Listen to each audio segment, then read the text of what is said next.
Good afternoon बच्चों। सो I hope आप सभी का एग्जाम अच्छा हुआ होगा। अभी मैं आप लोगों के साथ फिजिक्स का जो पार्ट है वो डिस्कस करूंगी। अगर इसमें अभी भी किसी को कोई डाउट रहता है तो आप मुझसे क्लास में पूछ सकते हैं। ठीक है, आप मुझे अपने डाउट्स भेज भी सकते हैं और आप डायरेक्ट क्लास में भी पूछ सकते हैं। ठीक है, आई होप आपको सारे जो सोल्यूशंस हैं वो क्लियरली समझ में आए। चलिए शुरू करते हैं। So question number 1, the RMS speed of the molecule of a gas at 100 degree Celsius is V, the temperature at which the RMS speed will be under root 3 V is. So पहली बात आती है RMS speed. RMS speed आप सबको पता होनी चाहिए कितनी होती है। V RMS कितना होता है? Under root 3 RT by M, यही होता है। V एवरेज कितना होता है? Under root 8 RT by pi M, and most probable speed कितना होता है? Under root 2 RT by M. तो ये फॉर्मूला आपको डायरेक्ट याद होना चाहिए। सो यहां से जो मुझे समझ में आ रहा है वो क्या है कि V R M S directly proportional to under root T है। ठीक है, सो देखिए क्या पूछा है कि R M S speed of molecule of gas at 100 degree Celsius V है। So temperature at which R M S speed will be will under root 3 V, under root 3 V किस टेम्परेचर पे होगा, ये सवाल है। ठीक है, सो हमें पता चल गया कि जो चीज वेरी कर रहे हैं यहाँ पर टेम्परेचर ही वेरी कर रहा है, तो V R M S is directly proportional to under root T. So यहां से हम क्या लिख सकते हैं? V1 by V2 this is equal to under root T1 by T2। So temperature आपको केल्विन में पुट करना होता है। ठीक है, अगर हम यहाँ पर वैल्यूज पुट करते हैं तो हमारे पास क्या आ जाएगा? ये V by root 3V this is equal to under root 273 plus 100। ये केल्विन में मैंने कर लिया है, नीचे मेरा जो आंसर आएगा वो केल्विन में ही आ जाएगा। तो यहाँ से मेरे पास जो आंसर आएगा वो क्या आएगा? दोनों तरफ स्क्वायर कर लेते हैं, V से V कैंसिल हो जाता है। सो मैं यहाँ पर सॉल्व कर रही हूँ राइट हैंड साइड में। तो यहाँ से आएगा आपके पास 1/3 this is equal to 373 by T. So temperature की वैल्यू कितनी आ जाएगी? 373 इंटू 3। ठीक है, अब ये मेरे पास जो आंसर आएगा दैट इज इक्वल टू 1119, ये मेरे पास केल्विन में आया है। मुझे जो आंसर चाहिए वो किस में चाहिए? सेल्सियस में, क्योंकि जो मेरी ऑप्शंस हैं वो सेल्सियस में, राइट। तो यहां से आपके पास देखिए, अगर मुझे मेरा आंसर बनाना है, हाँ जी, मेरा आंसर मेरे को किस में बनाना है? सेल्सियस में बनाना है। तो इसमें से 273 आप सब्ट्रैक्ट कर दो। सो 1119 माइनस 273 आप कर देंगे तो ये आपके पास आ जाएगा 846 डिग्री सेल्सियस। तो कौन सा ऑप्शन करेक्ट हो गया हमारे पास? फोर्थ। ठीक है, नेक्स्ट पे चलते हैं।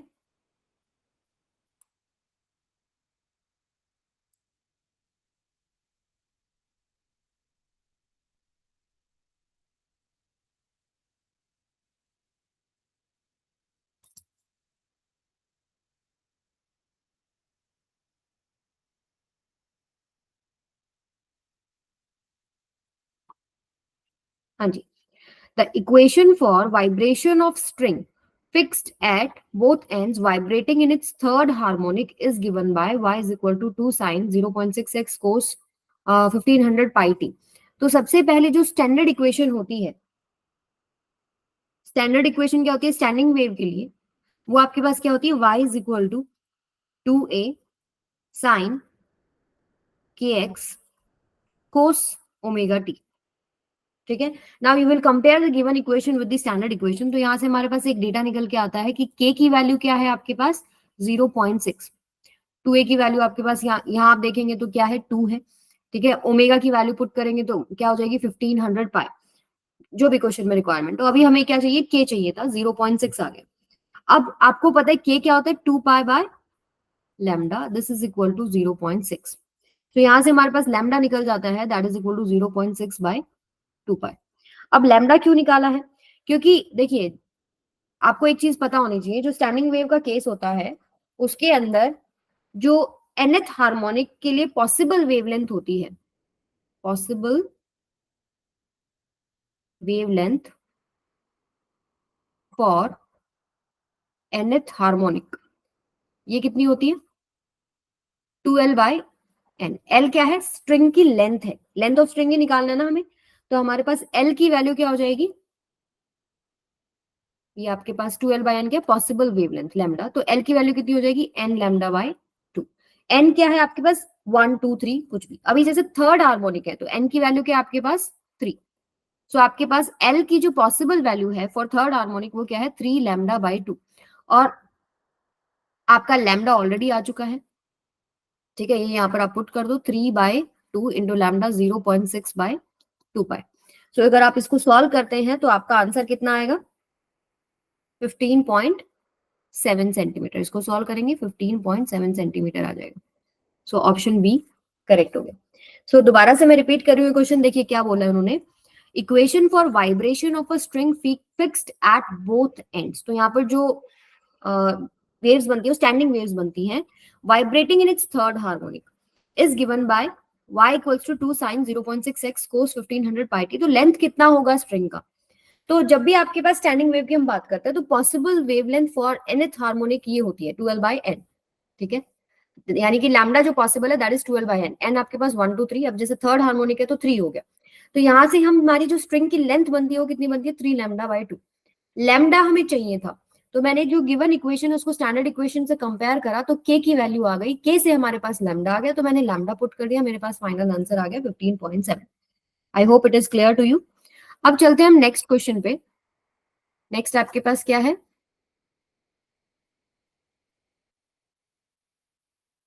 हाँ जी देखिए, there is some change in length when 33,000 Newton tensile force is applied on steel rod of area of cross section 10 to the power minus 3। ठीक है, आपको फोर्स की वैल्यू दे रखी है, फोर्स कितना है 33,000 न्यूटन, और एरिया ऑफ क्रॉस सेक्शन दे रखा है कितना है 10 to the power minus 3। Change in temperature required to produce the same elongation if the steel rod is heated is। तो ये आपके पास स्ट्रेस स्ट्रेन से रिलेटेड कॉन्सेप्ट है और यहाँ पर हमारे पास थर्मल प्रॉपर्टीज का भी यूज हो रहा है। अब इन्होंने पूछा क्या, देखो, change in temperature required to produce the same elongation if the steel rod is heated. तो सबसे पहली बात, तो स्ट्रेस एंड स्ट्रेन की अगर हम बात करें तो हमारा जो फॉर्मूला होता है, अब यंग्स मॉडुलस का फॉर्मूला क्या होता है स्ट्रेस बाय स्ट्रेन। स्ट्रेस क्या होता है F/A, स्ट्रेन क्या होता है आपके पास डेल्टा L बाय L, वो L ऊपर चला गया, ठीक है। तो यहां से हमने निकाल लिया क्या डेल्टा L, डेल्टा L क्या हो जाएगा आपके पास F/L/A यंग्स मॉडुलस। तो अब देखिए इन्होंने पूछा कितना टेम्परेचर हम रेज करें कि सेम एलोंगेशन आ जाए, ठीक है। सो यहां से delta L equals to L alpha delta T. ये थर्मल प्रॉपर्टी से हमें पता है कि अगर हम कोई मटेरियल को हीट करते हैं तो वो एक्सटेंड होता है, कूल करेंगे तो कॉन्ट्रैक्ट होगा, तो जो एक्सटेंशन है डेल्टा एल वो हम निकाल सकते हैं एल एल्फा डेल्टा टी। तो एल्फा आपके पास क्या है coefficient of linear expansion, delta T क्या है चेंज इन टेम्परेचर, ठीक है।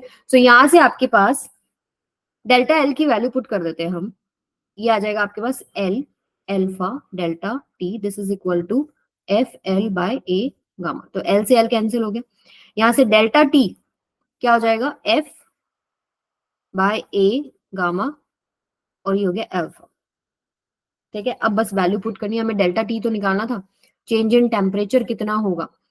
तो यहां से अगर हम इसको सॉल्व करते हैं तो एफ की वैल्यू आपके पास क्या है 33,000, एरिया क्या आपके पास 10 to the power minus 3, Y की वैल्यू गिवन है ना, मॉड्यूलस ऑफ इलास्टिसिटी गिवन है 3 into 10 to the power 11, and क्या बच गया एरिया ऑफ क्रॉस सेक्शन तो हो गया, क्या बचा अल्फा पुट कर दिया हम लोगों ने, यस अल्फा नहीं पुट किया, ये आपके पास 1.1 into 10 to the power minus 5। आप इसको सॉल्व करेंगे, सॉल्व होकर आपके पास सीधा आंसर बनता है 10 डिग्री सेल्सियस। तो ऑप्शन थर्ड करेक्ट हो गया, ठीक है। अगर इस कॉन्सेप्ट में डाउट है तो देखो, उसके लिए मैं एक बार फिर से रिपीट कर रही हूँ। इन्होंने क्या बोला है कि चेंज इन लेंथ होता है जब आप इतना फोर्स लगाते हैं, ठीक है, कोई स्टील रोड है इसके ऊपर आपने सर्टेन फोर्स लगाया तो इसमें चेंज इन लेंथ होता है, एंड जो आपके पास रोड है उसका एरिया ऑफ क्रॉस सेक्शन दे दिया। अभी इसने पूछा कि चेंज इन टेम्परेचर कितना करना पड़ेगा to produce the same elongation if the steel rod is heated. देखिए जब आप हीट करते हैं, सपोज ये मेरे पास स्टील रोड थी, ओके, इसको मैंने हीट करना शुरू करा तो हीट करने से बढ़ेगी ना, इंक्रीज होगी। तो हमने क्या किया, हमने मान लो सपोज इसको फिक्स कर दिया, यहाँ पे जब आप इसको हीट कर रहे हैं, इंक्रीज होना चाहती है, तो सपोज ये डेल्टा एल इंक्रीज होती, मतलब मुझे उतना ही टेम्परेचर लेके जाना है कि मेरे पास सेम इलोंगेशन हो, तो डेल्टा एल की बात कर रहे हैं हम लोग, उतना टेम्परेचर किया कि डेल्टा एल आ रहा है।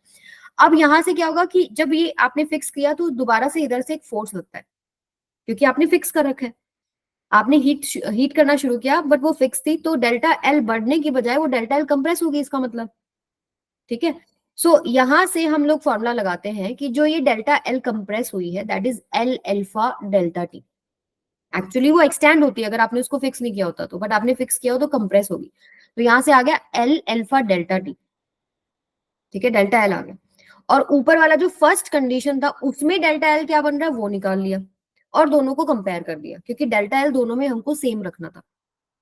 वहां से हमारे पास चेंज इन टेम्परेचर आ जाएगा जो कि हमें सेम इलोंगेशन देगा। I hope it is clear to you. तो 10 डिग्री सेल्सियस है। नेक्स्ट पे चलते हैं, fourth. Frictionless piston cylinder based enclosure contains some amount of gas at pressure 400 kilopascal। तो आपको प्रेशर गिवन है, डिफरेंट कलर यूज कर लेते हैं। ये ऑरेंज से करते हैं। ठीक है, ये आपके पास 400 पास्कल दे रखा है, kilo pascal, kilo pascal. The heat is transferred to the gas at constant pressure in quasi static process. Quasi static process बहुत स्लो प्रोसेस होता है, ताकि सारे टाइम जब भी आप ये प्रोसेस कर रहे हैं इक्विलिब्रियम में रहे। ठीक है, तो piston moves up slowly through a height of 10 centimetre. Suppose आपके पास ये पिस्टन थी, स्लोली ऊपर चली गई, कितने हाइट से ऊपर गई है वो 10 सेंटीमीटर गिवन है। If the piston has cross sectional area of 0.3, तो जो ये पिस्टन है इसका क्रॉस सेक्शनल एरिया, यानी आपको एरिया भी दे दिया है और ये आपको हाइट दे दी है। The work done by the gas in this process, तो वर्क डन क्या होगा ये आपको पूछा गया है। प्रेशर तो आपके पास एक कांस्टेंट वैल्यू गिवन है, तो वर्क डन आपको क्या होता है, क्या मिलता है, P delta we. So pressure आपके पास 400 किलो पास्कल, यानी 400 इंटू 10⁻³ पास्कल, और 1 pascal is equal to 1 newton per metre square होता है, तो ये ऐसा यूनिट में ही है।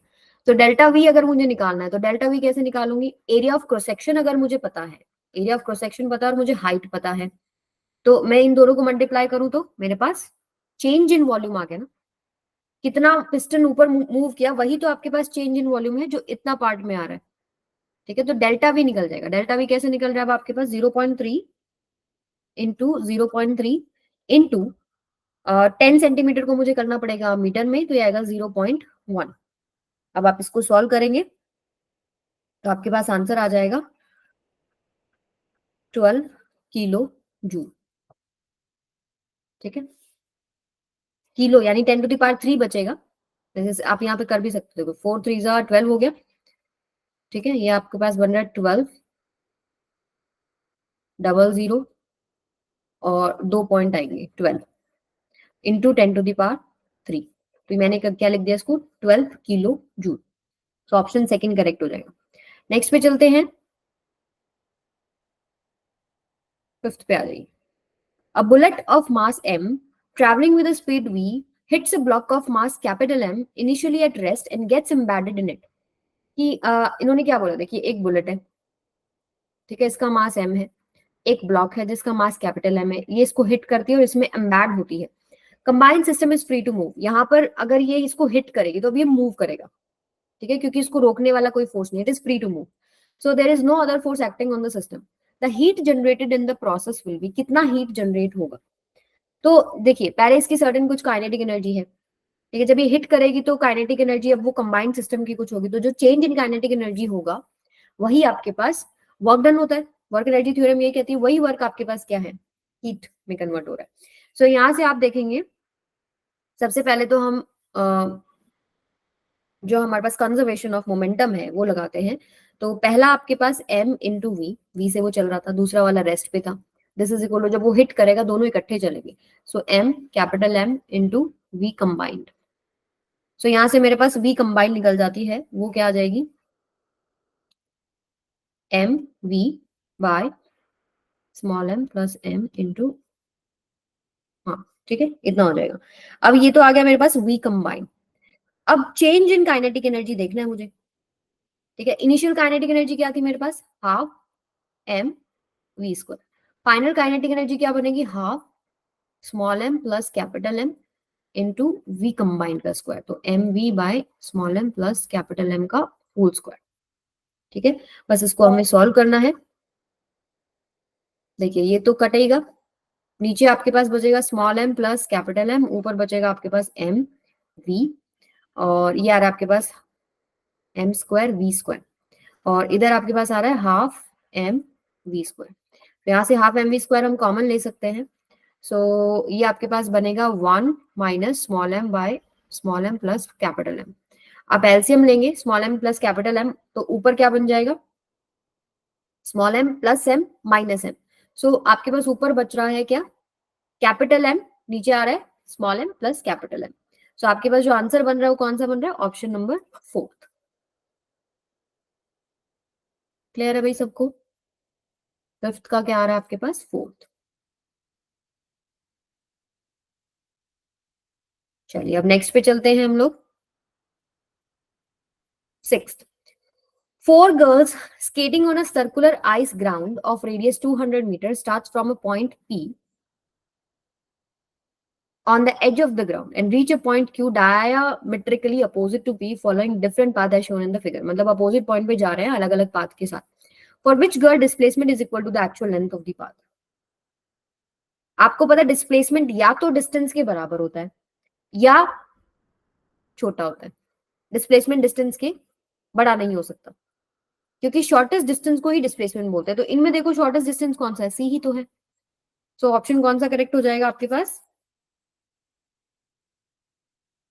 थर्ड। 7th पे आते हैं, interesting question. Okay, so a wooden block of mass m resting on a rough horizontal table is pulled by a force F as shown in the figure. If mu is the coefficient of friction between the block and table, its acceleration will be। तो मेरे दिमाग में तो हमेशा यही strike करता है कि कोई फोर्स ऐसे एंगल पे लगा रखा है, कंपोनेंट कर लो। इधर आपके पास आ रहा है F cos थीटा, और इधर आपके पास क्या आएगा ऊपर, F sin थीटा। और कौन से फोर्सेस लग रहे हैं, कोफिशिएंट ऑफ फ्रिक्शन गिवन है, फ्रिक्शन लग रहा है। अब इधर फोर्स लगा रहे हो तो रिलेटिव मोशन आगे की तरफ है, तो उसको अपोज करने के लिए फ्रिक्शन पीछे आ जाएगा। ठीक है, कौन सा फ्रिक्शन आएगा, क्योंकि वो मोशन में एक्सेलरेशन पूछा ना, तो काइनेटिक फ्रिक्शन आ जाएगा। और एफ के की वैल्यू आपको पता है कितनी होती है, म्यू इंटू में एन, तो एन भी चाहिए। अब इसमें और भी कुछ फोर्सेज है, जैसे इसमें नीचे एमजी लग रहा होगा, ऊपर नॉर्मल रिएक्शन लग रहा होगा। अब वर्टिकल डायरेक्शन में कोई मोशन नहीं है, सो यहाँ से आप लिख सकते हैं N equals to M G. यहाँ गलत हो जाता, आप लिखेंगे N plus F sine theta that is equal to M G. ठीक है, तो यहां से आपके पास एन निकल जाएगा, एन आपके पास क्या आएगा, M G minus F sine theta. ठीक है, अब देखते हैं, हमें चाहिए एक्सेलरेशन, एक्सेलरेशन चाहिए, तो net force is equal to mass into acceleration होता है, यही हमारा सेकंड लॉ कहता है हमें। तो मास इनटू एक्सेलरेशन, तो एक्सेलरेशन क्या हो जाएगा, F net by N. So F net क्या हो जाएगा आपके पास, F cos theta minus F K, ये हो जाएगा आपके पास F cos theta minus F K divided by small M. So F cos theta तो हम एज इट इज रखते हैं, एफ के की वैल्यू पुट करते हैं। So F cos theta minus F K की वैल्यू क्या आएगी, म्यू इंटू एन, एन मेरे पास क्या है, M G minus F sine theta divided by N. ठीक है, यहां तक सबको क्लियर है। अब देखिए तो कैसे करेंगे,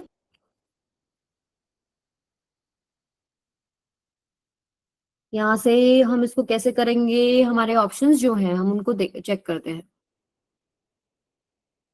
हमारे पास कुछ कुछ थर्ड और फोर्थ जैसा बन रहा है, तो यहाँ से हम क्या कर सकते हैं, मास कॉमन ले लेते हैं। तो ये बनेगा आपके पास F by M cos theta,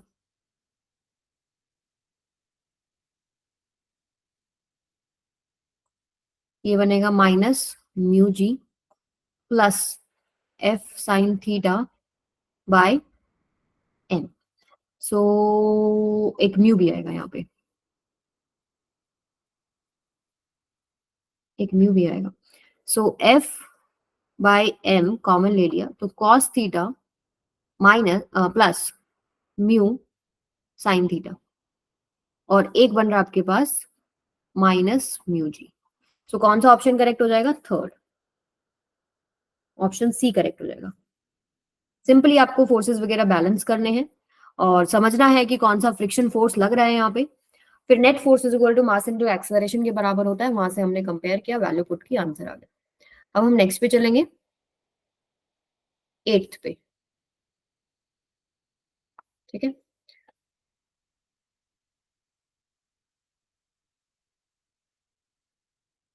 हाँ जी, रीड कीजिए क्वेश्चन जरा। Gramophone record is revolving with an angular velocity omega, a coin is placed at a distance R from the centre of the record. ये मान लो आपके पास वो होता है ना, हमारे मूवीज में आता है वो ब्लैक कलर का एक डिस्क होता है, वो घूम रहा होता है। आपको क्या बोल रखा है कि इसके ऊपर एक कॉइन रख दिया। Coin is placed at a distance R from the centre of the record, यहाँ से आर डिस्टेंस पे। अब जब ये घूमेगा, डिस्क घूमेगा तो कॉइन घूमेगा, कॉइन घूम कोई चीज घूम रही है, आप कॉइन पे ही बैठ जाओ तो उसके ऊपर कौन से फोर्सेस महसूस होंगे आपको? सेंट्रीपिटल, सेंट्रीफ्यूगल महसूस होगा जब आप एक्सेलरेटेड फ्रेम ऑफ रेफरेंस में हैं। तो यहां से आपके पास आ जाएगा इसके ऊपर एक force M V square by R. ठीक है, यहां तक आई थिंक सबको क्लियर है। अब ये पूछा गया है कॉइन इज प्लेस्ड, ठीक है, the coefficient of static friction is mu, coin will revolve with the record if. देखो वैसे तो इसको सेंट्रीफ्यूगल फोर्स अगर मान लो बहुत तेजी से डिस्क घुमा दिया तो बाहर बाहर चला जाएगा, वो उड़ जाएगा वहां से। ठीक है, लेकिन हमें क्या चाहिए कि वो उसके ऊपर रिवॉल्व करता रहे। अब रिवॉल्व कर रहा है तो कोई फोर्स है जो उसको बाहर जाने से रोक रहा है। वो फोर्स कौन सा है? यहाँ पे जो फोर्स लग रहा है, फ्रिक्शन फोर्स। ठीक है, तो फ्रिक्शन फोर्स से बड़ा अगर एम वी स्क्वायर, अभी देखो फ्रिक्शन फोर्स भी तीन होते हैं आपके पास, स्टैटिक हो गया, काइनेटिक हो गया, लिमिटिंग हो गया। काइनेटिक अगर आ गया फिर तो आपके पास क्या हो जाएगा? मोशन ही आ जाता है। स्टैटिक में क्या होता है? एडजस्टमेंट होती रहती है, वो सेल्फ एडजस्टिंग होता है, जितना फोर्स लगाओगे एडजस्ट करता रहता है। कहाँ तक एडजस्ट करता है? एफ लिमिटिंग तक एडजस्ट करता है। यानी आपका लगाया गया फोर्स जो लिमिटिंग फ्रिक्शन है उससे या तो कम हो या उसके बराबर हो, तब तक तो वो साथ रिवॉल्व करेगा, नहीं तो फिर एम वी स्क्वायर, सॉरी नहीं, उसके बाद क्या हो जाएगा आपके पास? M V square by R ज्यादा हो गया तो वो मूव कर जाएगा बाहर की तरफ, और फ्रिक्शन ज्यादा होता तो वो मूव करता अंदर की तरफ। ये कंडीशन हम यूज करेंगे लिमिटिंग फ्रिक्शन वाली। यहाँ से आपके पास एफ लिमिटिंग क्या होता है? Mu into N. This is equal to mu into M G, क्योंकि ये जो कॉइन रखा है इसका मास एम जी नीचे है और नॉर्मल रिएक्शन इस पे ऊपर लग रहा होगा, तो N equals to M G हो गया, राइट। यहाँ से हमें एफ लिमिटिंग मिल गया। अब बस कंपेयर करना था, तो जो आपका M V square by R force है जो उसको बाहर लेके जाना चाह रहा है, वो या तो बराबर होना चाहिए म्यू एम जी के या उससे छोटा होना चाहिए। बस यही हमारा सवाल हो जाता है। ठीक है, वी को हम आर ओमेगा पुट करेंगे। R square omega square by में R less than equal to mu G. यहाँ से आपके पास क्या आ जाएगा? Omega square is less than equal to mu G by R. हमें निकालना क्या है? अच्छा, आर की कंडीशन निकालनी है। चलो ठीक है, ओमेगा स्क्वायर यहाँ ले लेते हैं। ऑप्शंस में आर हमारे पास लेफ्ट हैंड साइड में है ना, तो इसको थोड़ा रब करते हैं। अरे भाई क्या बात है,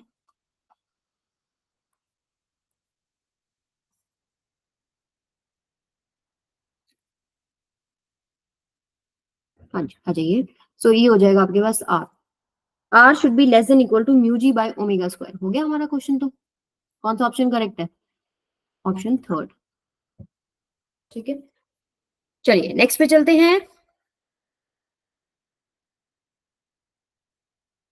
हाँ जी, if momentum of a body increases by 50% then its kinetic energy will increase bye.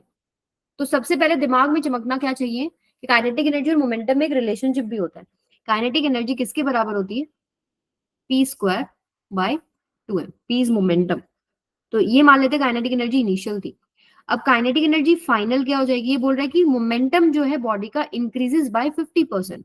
मान लो इनिशियल मोमेंटम पी था, उसका अगर आप 50% निकालते हैं, ये कितना हो जाएगा? P by two.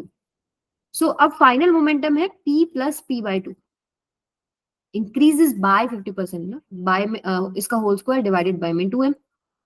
ठीक है, इसको आप सॉल्व करेंगे, ये हो जाएगा आपके पास 9, जैसे एलसीएम लोगे 2, 2p plus p 3p by 2, 3 का स्क्वायर 9, फिर आएगा आपके पास 4 और ये बच जाएगा p² by 2m। ठीक है, ये काइनेटिक एनर्जी फाइनल हो गया। अब परसेंटेज इंक्रीज निकालना था काइनेटिक एनर्जी में, तो final kinetic energy minus initial kinetic energy by initial kinetic energy into 100। So K final minus K initial by K initial into 100 कर देंगे। So this is equal to p² by 2m, तो common ही आ जाएगा। अंदर क्या बच रहा है आपके पास, 9/4 minus 1 divided by p² by 2m था इंटू 100। सो ये कैंसिल कैंसिल, 9 माइनस 4 हो जाएगा आपके पास 5/4, ये कर देते हैं 5/4 इंटू 100। सो ये हो जाएगा आपके पास 250, ये 25, 5 इंटू 25 कितना हो जाएगा 125। तो 125% का इंक्रीज हो जाएगा अगर मोमेंटम इंक्रीज हो गया 50% से। ठीक है, नेक्स्ट पे चलते हैं। A spring of force constant, okay, spring of force constant K extends by length x on loading. ठीक है, एक स्प्रिंग है जिसको अगर आप कोई फोर्स लगाएंगे तो वो x से खिंच जाता है। If t is the tension in the spring then the energy stored in the spring is, तो मुझे energy stored in the spring तो पता है कितनी होती है, half K X square. Potential energy stored in the spring क्या होती है, half K X square. But options में एनर्जी स्टोर्ड में जो दे रखा है वो टेंशन की फॉर्म में दे रखा है, तो बस थोड़ा सा रीशफलिंग करनी है और कुछ नहीं है। हमें पता है कि रिस्टोरिंग फोर्स जो डेवलप होगा जब आप उसको एक्सटेंड कर रहे हैं, मतलब उस पर एक लोड लगा रहे हैं, तो जो रिस्टोरिंग फोर्स डेवलप होता है वो स्ट्रिंग के अंदर वो टेंशन के ही तो बराबर है, वो टेंशन ही एफएस है और वही के एक्स के बराबर है। ठीक है, अब मुझे ये टेंशन की फॉर्म में कन्वर्ट करना था, तो मैं क्या करती हूँ, हाफ के एक्स स्क्वायर, के से मल्टीप्लाई कर दो, के से डिवाइड कर दो, ये क्या हो जाएगा हाफ के स्क्वायर एक्स स्क्वायर, ताकि मैं टी पुट कर सकूं। ठीक है, तो यहां से आपके पास नीचे आएगा के, सो हाफ के स्क्वायर एक्स स्क्वायर, ये क्या हो जाएगा आपके पास टी स्क्वायर, नीचे आ गया के। तो ऑप्शन कौन सा मैच कर रहा है देख लीजिए जरा, t² by 2k, ऑप्शन 1। ठीक है, नेक्स्ट पे चलते हैं।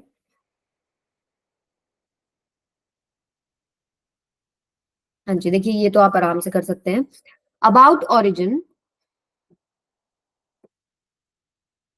about origin find angular momentum of a particle of mass 1 kg having velocity 3 I cap minus 2 j cap and r equals to 3 I cap plus 2 j cap minus 5 k cap position vector। So simple formula है। ठीक है, L equals to क्या होता है आपके पास, m into r cross v। So I think mass भी आपको गिवन है 1 kg। ठीक है, r भी आपको गिवन है और v भी आपको गिवन है, सिंपली आपको r क्रॉस v निकालना है। ठीक है, आई थिंक ये आप कर सकते हैं। आई आप ऐसे लिखते हैं ना, आर क्रॉस वी कैसे निकालेंगे, आई माइनस जे कैप, ये हो जाएगा के कैप। सो आर की वैल्यू पुट करो 3 2 -5, वी की वैल्यू पुट करो 3 -2 एंड ये आ जाएगा 0। ठीक है, ये आपके पास आर क्रॉस वी निकल के आएगा, मल्टीप्लाई बाय 1। सो आपके पास ऑप्शन कौन सा करेक्ट आएगा, ये। नेक्स्ट पे चलते हैं, 12th।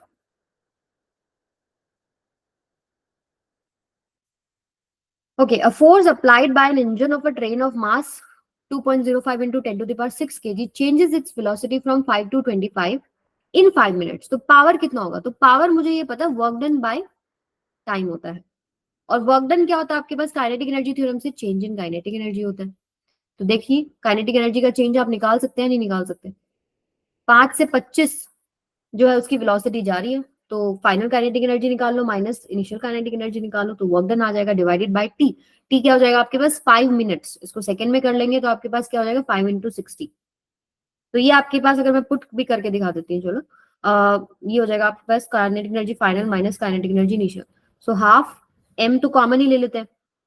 ठीक है, ये हो जाएगा वी फाइनल का स्क्वायर यानी 25 का स्क्वायर माइनस 5 का स्क्वायर डिवाइडेड बाय में 5 × 60। आप इसको सॉल्व करेंगे, आपके पास आंसर क्या बन जाएगा 2.02 मेगावाट। तो आपके पास कौन सा मैच कर रहे हैं, ये वाला। ठीक है, आई होप इट इज क्लियर। देखिए मास की वैल्यू पुट करें 10⁶ भी आ रहा है, तो पावर करेंगे तो मेगा में चला जाएगा। आगे चलते हैं। ओके, ये तो बहुत ही आसान सवाल है, देखो। 3 spherical shells, each of mass m and radius r, are kept as shown. Find the moment of inertia of the system about axis y, y dash. So ये 3 spherical shells हैं, तीनों आपस में connected हैं, तीनों का mass m है, radius r है, तो moment of inertia निकालना है y, y dash. तो shell का जो उसके diameter के about moment of inertia निकलता है वो होता है 2/3 mr square. ये तो पता ही है हमको, ठीक है। अब लेकिन यहाँ पर 2 शेल्स और हैं जिनका मुझे y, y डैश पे निकालना है। तो इस शेल का अगर मैं सेंटर ऑफ मास पे देखूं तो कितना होता है, वही जो डायमीटर के अक्रॉस है 2/3 mr स्क्वायर। और ये कितना हो जाएगा आपके पास पैरेलल एक्सिस थ्योरम से mr स्क्वायर। यही करता है ना पैरेलल एक्सिस थ्योरम, क्या है कि मान लो आपको निकालना है किसी भी एक्सिस के अलोंग इस बॉडी का, तो इसके सेंटर ऑफ मास से एक एक्सिस पास होना चाहिए। उसके बाद देखिए पहले तो जैसे ये शेल था तो 2/3 mr स्क्वायर हो गया, और प्लस मास इनटू में इनके बीच का जो परपेंडिकुलर डिस्टेंस है उसका स्क्वायर। तो यहां से आप लिखेंगे क्या, ये आएगा 2/3 mr square plus m into में r स्क्वायर नहीं आएगा यहाँ पे, यहाँ आएगा 2r का स्क्वायर। परपेंडिकुलर डिस्टेंस क्या हो जाएगा, r plus r, 2r। Similarly अगर आप इसका निकालते हैं तो वो भी सेम आएगा y y डैश पे, इसके एक्सिस पे कितना है 2/3 mr स्क्वायर, ठीक है, प्लस m इंटू में इनके बीच का परपेंडिकुलर डिस्टेंस का स्क्वायर। तो इसका ट्वाइस कर सकते हैं, ये ट्वाइस हो गया।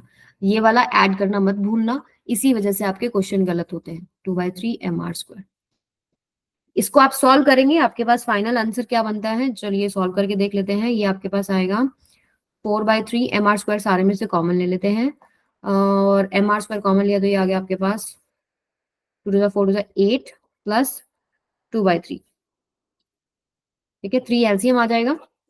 सो 4 plus 24 plus 2 into mr square. So 24 25 26 4 30, 30/3 mr square, so हो जाएगा 10 mr स्क्वायर। ये ऑप्शन करेक्ट हो गया, ठीक है। चलिए नेक्स्ट पे चलते हैं।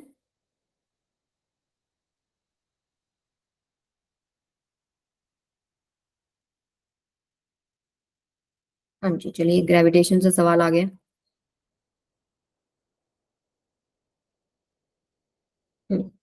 Figure shows elliptical orbit of a planet about the sun S. The shaded area SCD is thrice the shaded area SAB. ठीक है, हाँ जी, ये जो शेडेड एरिया है ये थ्राइस है इस शेडेड एरिया का। If T1 is the time for the planet to move from C to D जाने के लिए जो टाइम लग रहा है वो T1 लग रहा है, और T2 लग रहा है आपके पास A to B जाने में। तो इनमें से कौन सा रिलेशनशिप करेक्ट है, तो ये एरिया स्वेप्ट वाला लॉ जो है वही है, ठीक है। क्या होता है आपके पास सेकेंड लॉ, कि imaginary line joining a planet and the sun sweeps equal area of space during equal time interval as the planet orbits। क्या बोल रहा है कि वो इक्वल एरिया स्वीप करेगा। सन ये क्या बोला मैंने आपको, imaginary line joining a planet and sun sweeps equal areas of space during equal time intervals as the planet orbits. इसको हम दूसरे तरीके से भी कर सकते हैं, देखिए डीए बाय dt कांस्टेंट होता है, ठीक है, या वैसे ही बोल सकते हैं कि जो ए बाई टी होगा वो कांस्टेंट हो जाएगा। तो यहां से आप देखेंगे A1 bye T1 equals to A2 bye T2, यानी A1 T2 equals to A2 T1। So A1 कितना दे रखा है आपको, इसको मान लेते हैं A SCD, this is thrice of A2 into T2, this is equal to A2 into T1। So A2 से A2 कैंसिल हो गया, तो T1 की वैल्यू क्या हो जाएगी, थ्राइस ऑफ T2, ठीक है। जितने से एरिया आपके पास बढ़ रहा है उतने से टाइम बढ़ जाएगा। T1 equals to 3T2।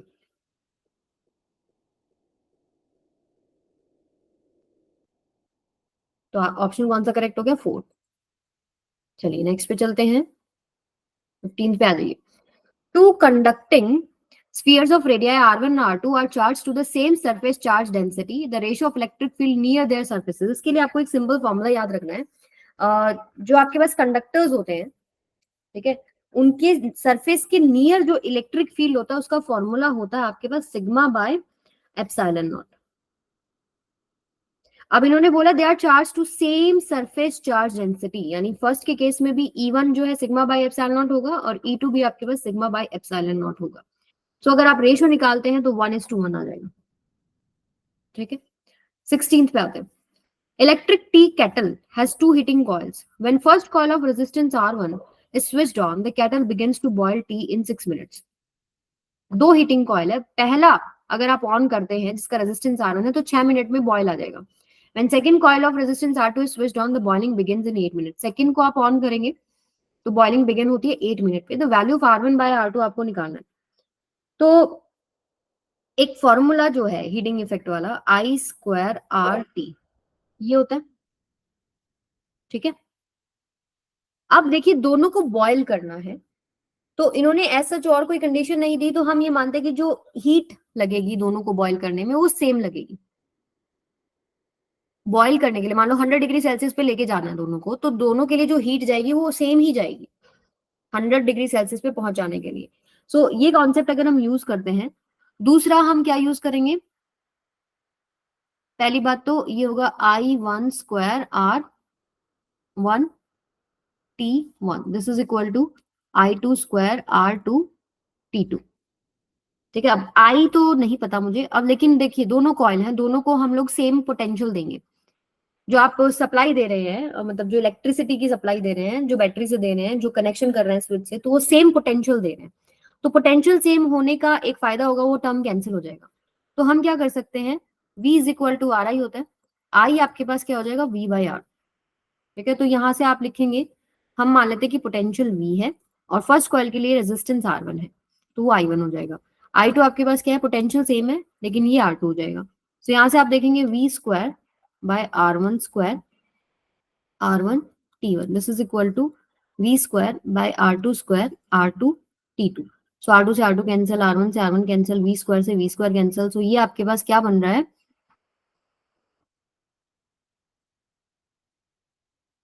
ये आपके पास बन रहा है T1 by R1 this is equal to T2 by R2.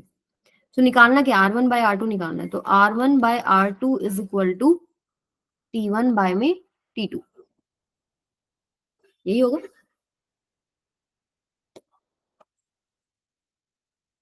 So T1 कितना है 6, T2 कितना है 8. सो 2 3 6, 2 4 8. तो 3/4 ऑप्शन थर्ड करेक्ट होना चाहिए. 16th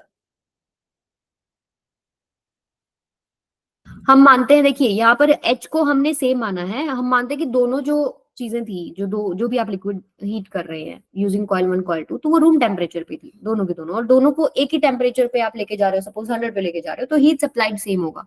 फिर हमने क्या किया, आई को हमने पोटेंशियल में कन्वर्ट कर लिया, क्योंकि दोनों कॉइल्स के लिए आप पोटेंशियल तो सेम देंगे. ऐसा कहीं अलग तो लिखा नहीं है कि अलग अलग पोटेंशियल दिया गया, तो सेम पोटेंशियल वाला फॉर्मूला यूज करके रेशियो निकाल लेंगे. नेक्स्ट पे चलते हैं. 17th particle is projected in a plane perpendicular to uniform magnetic field. The area bounded by the path described by the particle is proportional to. Suppose कि ऐसे आपके पास मैग्नेटिक फील्ड था और आपने परपेंडिकुलरली यूनिफॉर्म मैग्नेटिक फील्ड के अंदर एक particle डाल दिया. सो जो इस पे फोर्स लगता है F equals to QV cross V. So V cross V, तो ये इसके ऊपर फोर्स लगता है जो कि उसको एक सर्कुलर पाथ में ले जाता है. इस तरीके से मान लेते हैं सारे में ये आपके पास ये फील्ड यूनिफॉर्म फील्ड है. सो इसका कुछ रेडियस होगा, सपोज आपके पास R है. The area bounded by the path describe by the particle is proportional to. So यहाँ से जो कॉन्सेप्ट है वो क्या है, हमारा जो मेन कॉन्सेप्ट क्या है, पहली बात तो जो फोर्स लग रहा है जो उसको सर्कुलर पाथ में लेके जा रहा है, तो F equals to QV cross V, और V और B में 90 डिग्री का एंगल, तो QV भी हो गया, राइट. सो दूसरी चीज जो ये फोर्स, जो उसको हमेशा एक बात याद रखें, सर्कुलर मोशन कब होता है, जब there is a net force towards the centre, तभी तो सर्कुलर मोशन होगा ना, नेट फोर्स टुवर्ड्स सेंटर रहेगा. सो जो नेट फोर्स टुवर्ड्स सेंटर है वो यही है. ठीक है. और आपके पास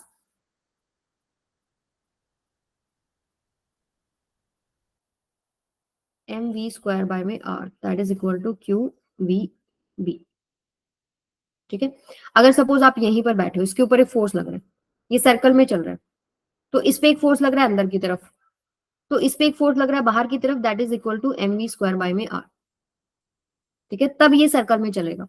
तो यहां से आपके पास आर की वैल्यू क्या आ जाएगी, M V by Q B.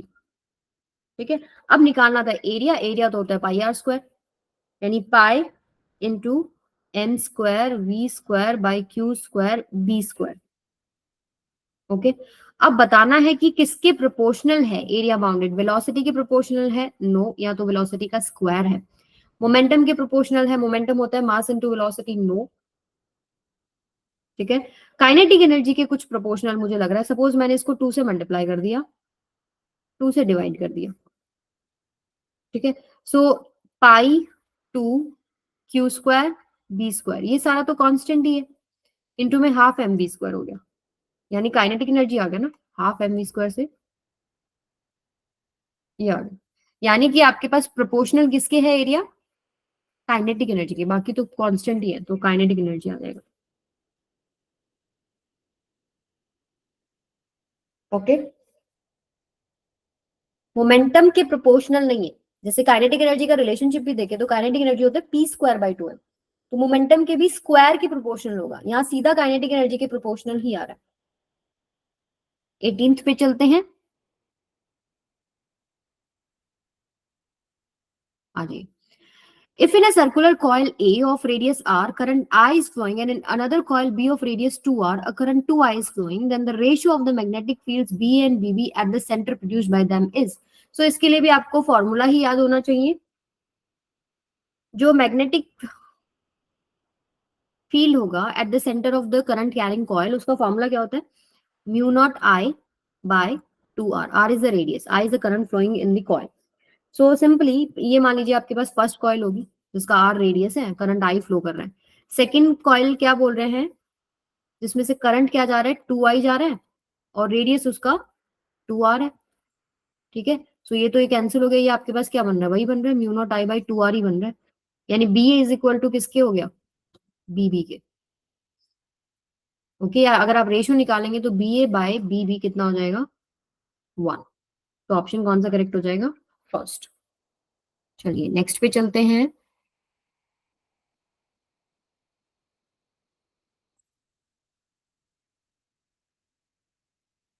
Okay, magnetic dipole moment of a coil is 5.4 into 10 to the power minus 6 tesla. तो आपको एम दे रखा है 5.4 into 10 to the power minus 6, sorry हाँ यस माइनस 6 जूल पर tesla, and it lined up with an external magnetic field whose strength is 0.80 Tesla.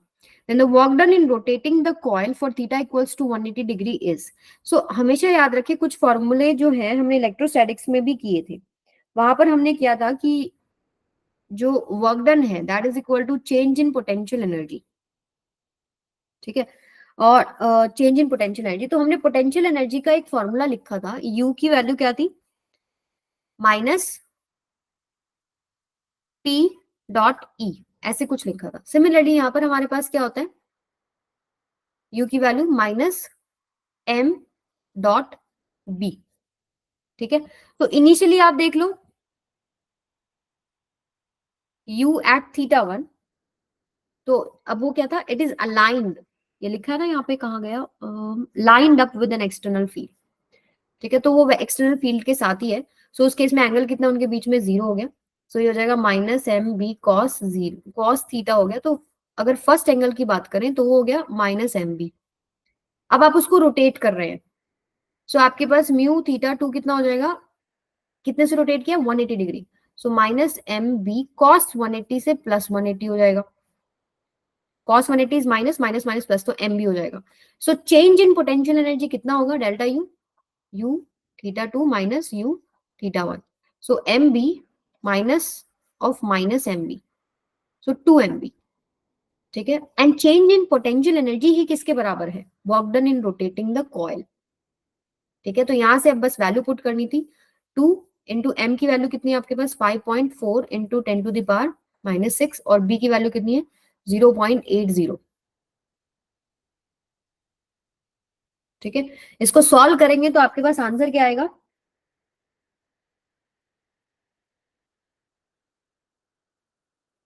8.64 into 10⁻⁻6। सो ये micro है, तो ये वाला आंसर करेक्ट हो जाएगा। नेक्स्ट पे चलते हैं, देखिए 20 पे आ जाइए।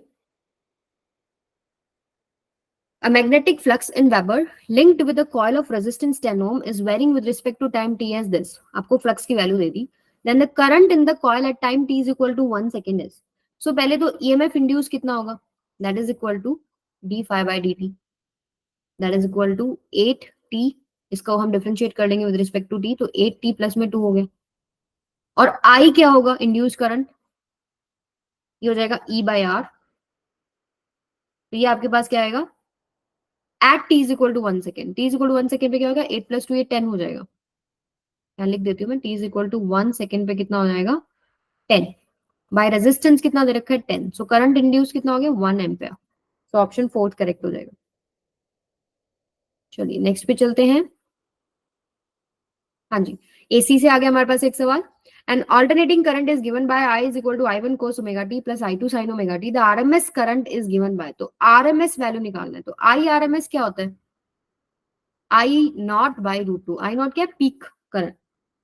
सो अब देखिए कैसे निकालना है हमको, जो पीक करंट है इस तरीके से जब कॉम्बिनेशन दे रखा है आपको साइन कॉस में, तो आई जो नेट निकलेगा वही आपके पास पीक है, वही आपका साइन नॉट है। That is equal to I1 square plus I2 square plus 2I1 I2 cos del phi. Phase difference हमें चाहिए होता है इन दोनों के बीच में।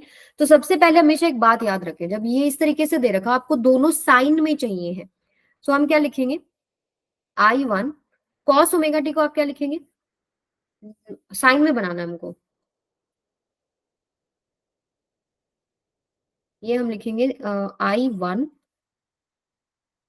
Sign π/2 plus omega T. ठीक है, और लिख तो हम सकते थे π/2 minus omega T also, but हमें ओमेगा टी पॉजिटिव रखना होता है। प्लस में I2 साइन ओमेगा टी, दोनों आपने साइन में कर लिए, ओमेगा टी दोनों में पॉजिटिव भी रख लिया। ठीक है, अब इसके बाद देखिए जो डेल्टा फाई है, डेल्टा फाई क्या हो जाएगा, इन दोनों का जो फेज डिफरेंस है, ये आप कैसे करेंगे, π/2 omega T plus omega T minus omega T, so ये हो जाएगा π/2। जैसे ही आप यहाँ पर π/2 पुट करेंगे तो ये पूरा टर्म 0 हो जाएगा।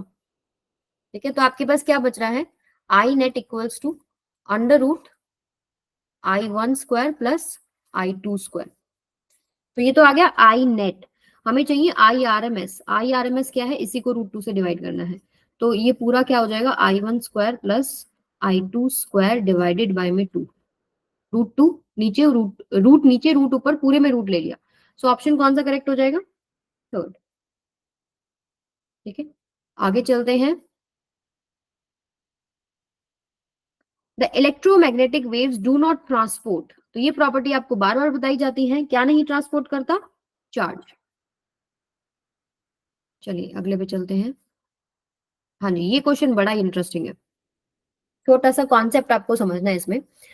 A fish looking up through the water sees the outside world contained in a circular horizon. If the refractive index of water is 4/3 and the fish is 12 centimeter below the surface, the radius of the circle in centimeter is. Suppose कि जो fish है वो यहाँ है, ये आपकी fish हो गई। ठीक है, तो अब देखिए फिश कितना देख पाती है, सारा तो नहीं देख सकती। फिश कितना देख पाएगी उसके लिए एक डायग्राम समझना है। देखिए आपके पास ये मान लीजिए कि वो वाटर सरफेस हो गया।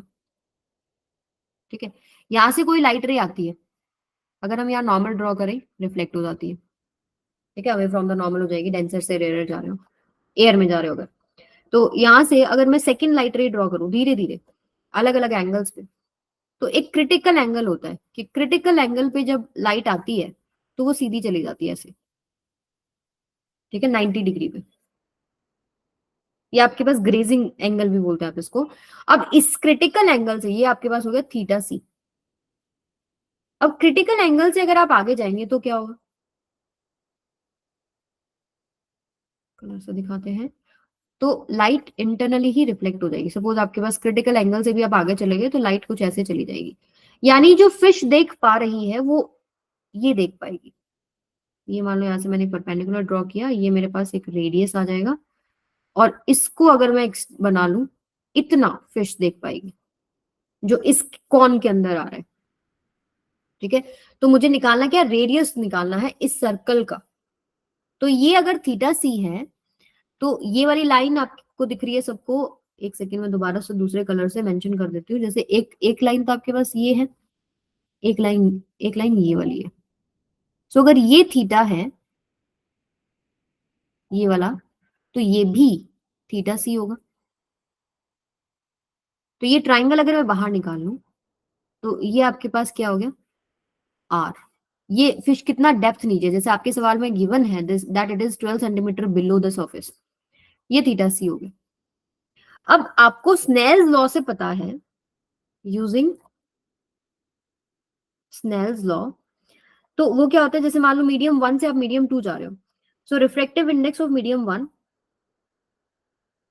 इनटू, यहां लगा रही है जो ब्लू डॉटेड लाइन है मीडियम 1 से, फिर ये जो नॉर्मल के साथ एंगल बना रहा है sine theta C, this is equal to mu two second का रिफ्रैक्टिव इंडेक्स इनटू में साइन जो नॉर्मल के साथ बना रहा है दैट इज 90। साइन 90 कितना हो जाएगा, ये 1 हो गया। और म्यू टू क्या आपके पास एयर में जा रहा है, आउटसाइड वर्ल्ड एयर है, तो ये भी 1 हो जाएगा। ठीक है, साइन थीटा सी किसके बराबर हो जाएगा, 1/μ1 के बराबर हो गया। ये पूरा 1 हो जाएगा। ठीक है, और μ1 क्या है, रिफ्रैक्टिव इंडेक्स ऑफ वाटर है। सो साइन थीटा सी किसके बराबर हो गया, 1/4/3 यानी 3/4 के बराबर हो गया। ठीक है, this is equal to 4/3, μ1 equals to 4/3, sine theta से 3/4 हो गया। तो this is perpendicular, this is hypotenuse. So hypotenuse formula अगर हम यूज करें तो बेस की जो वैल्यू आएगी, बेस क्या आएगा, हाइपोटेन्यूज स्क्वायर माइनस परपेंडिकुलर का स्क्वायर, तो वो आएगा आपके पास √16 माइनस 9 दैट इज √7। ठीक है, क्लियर है।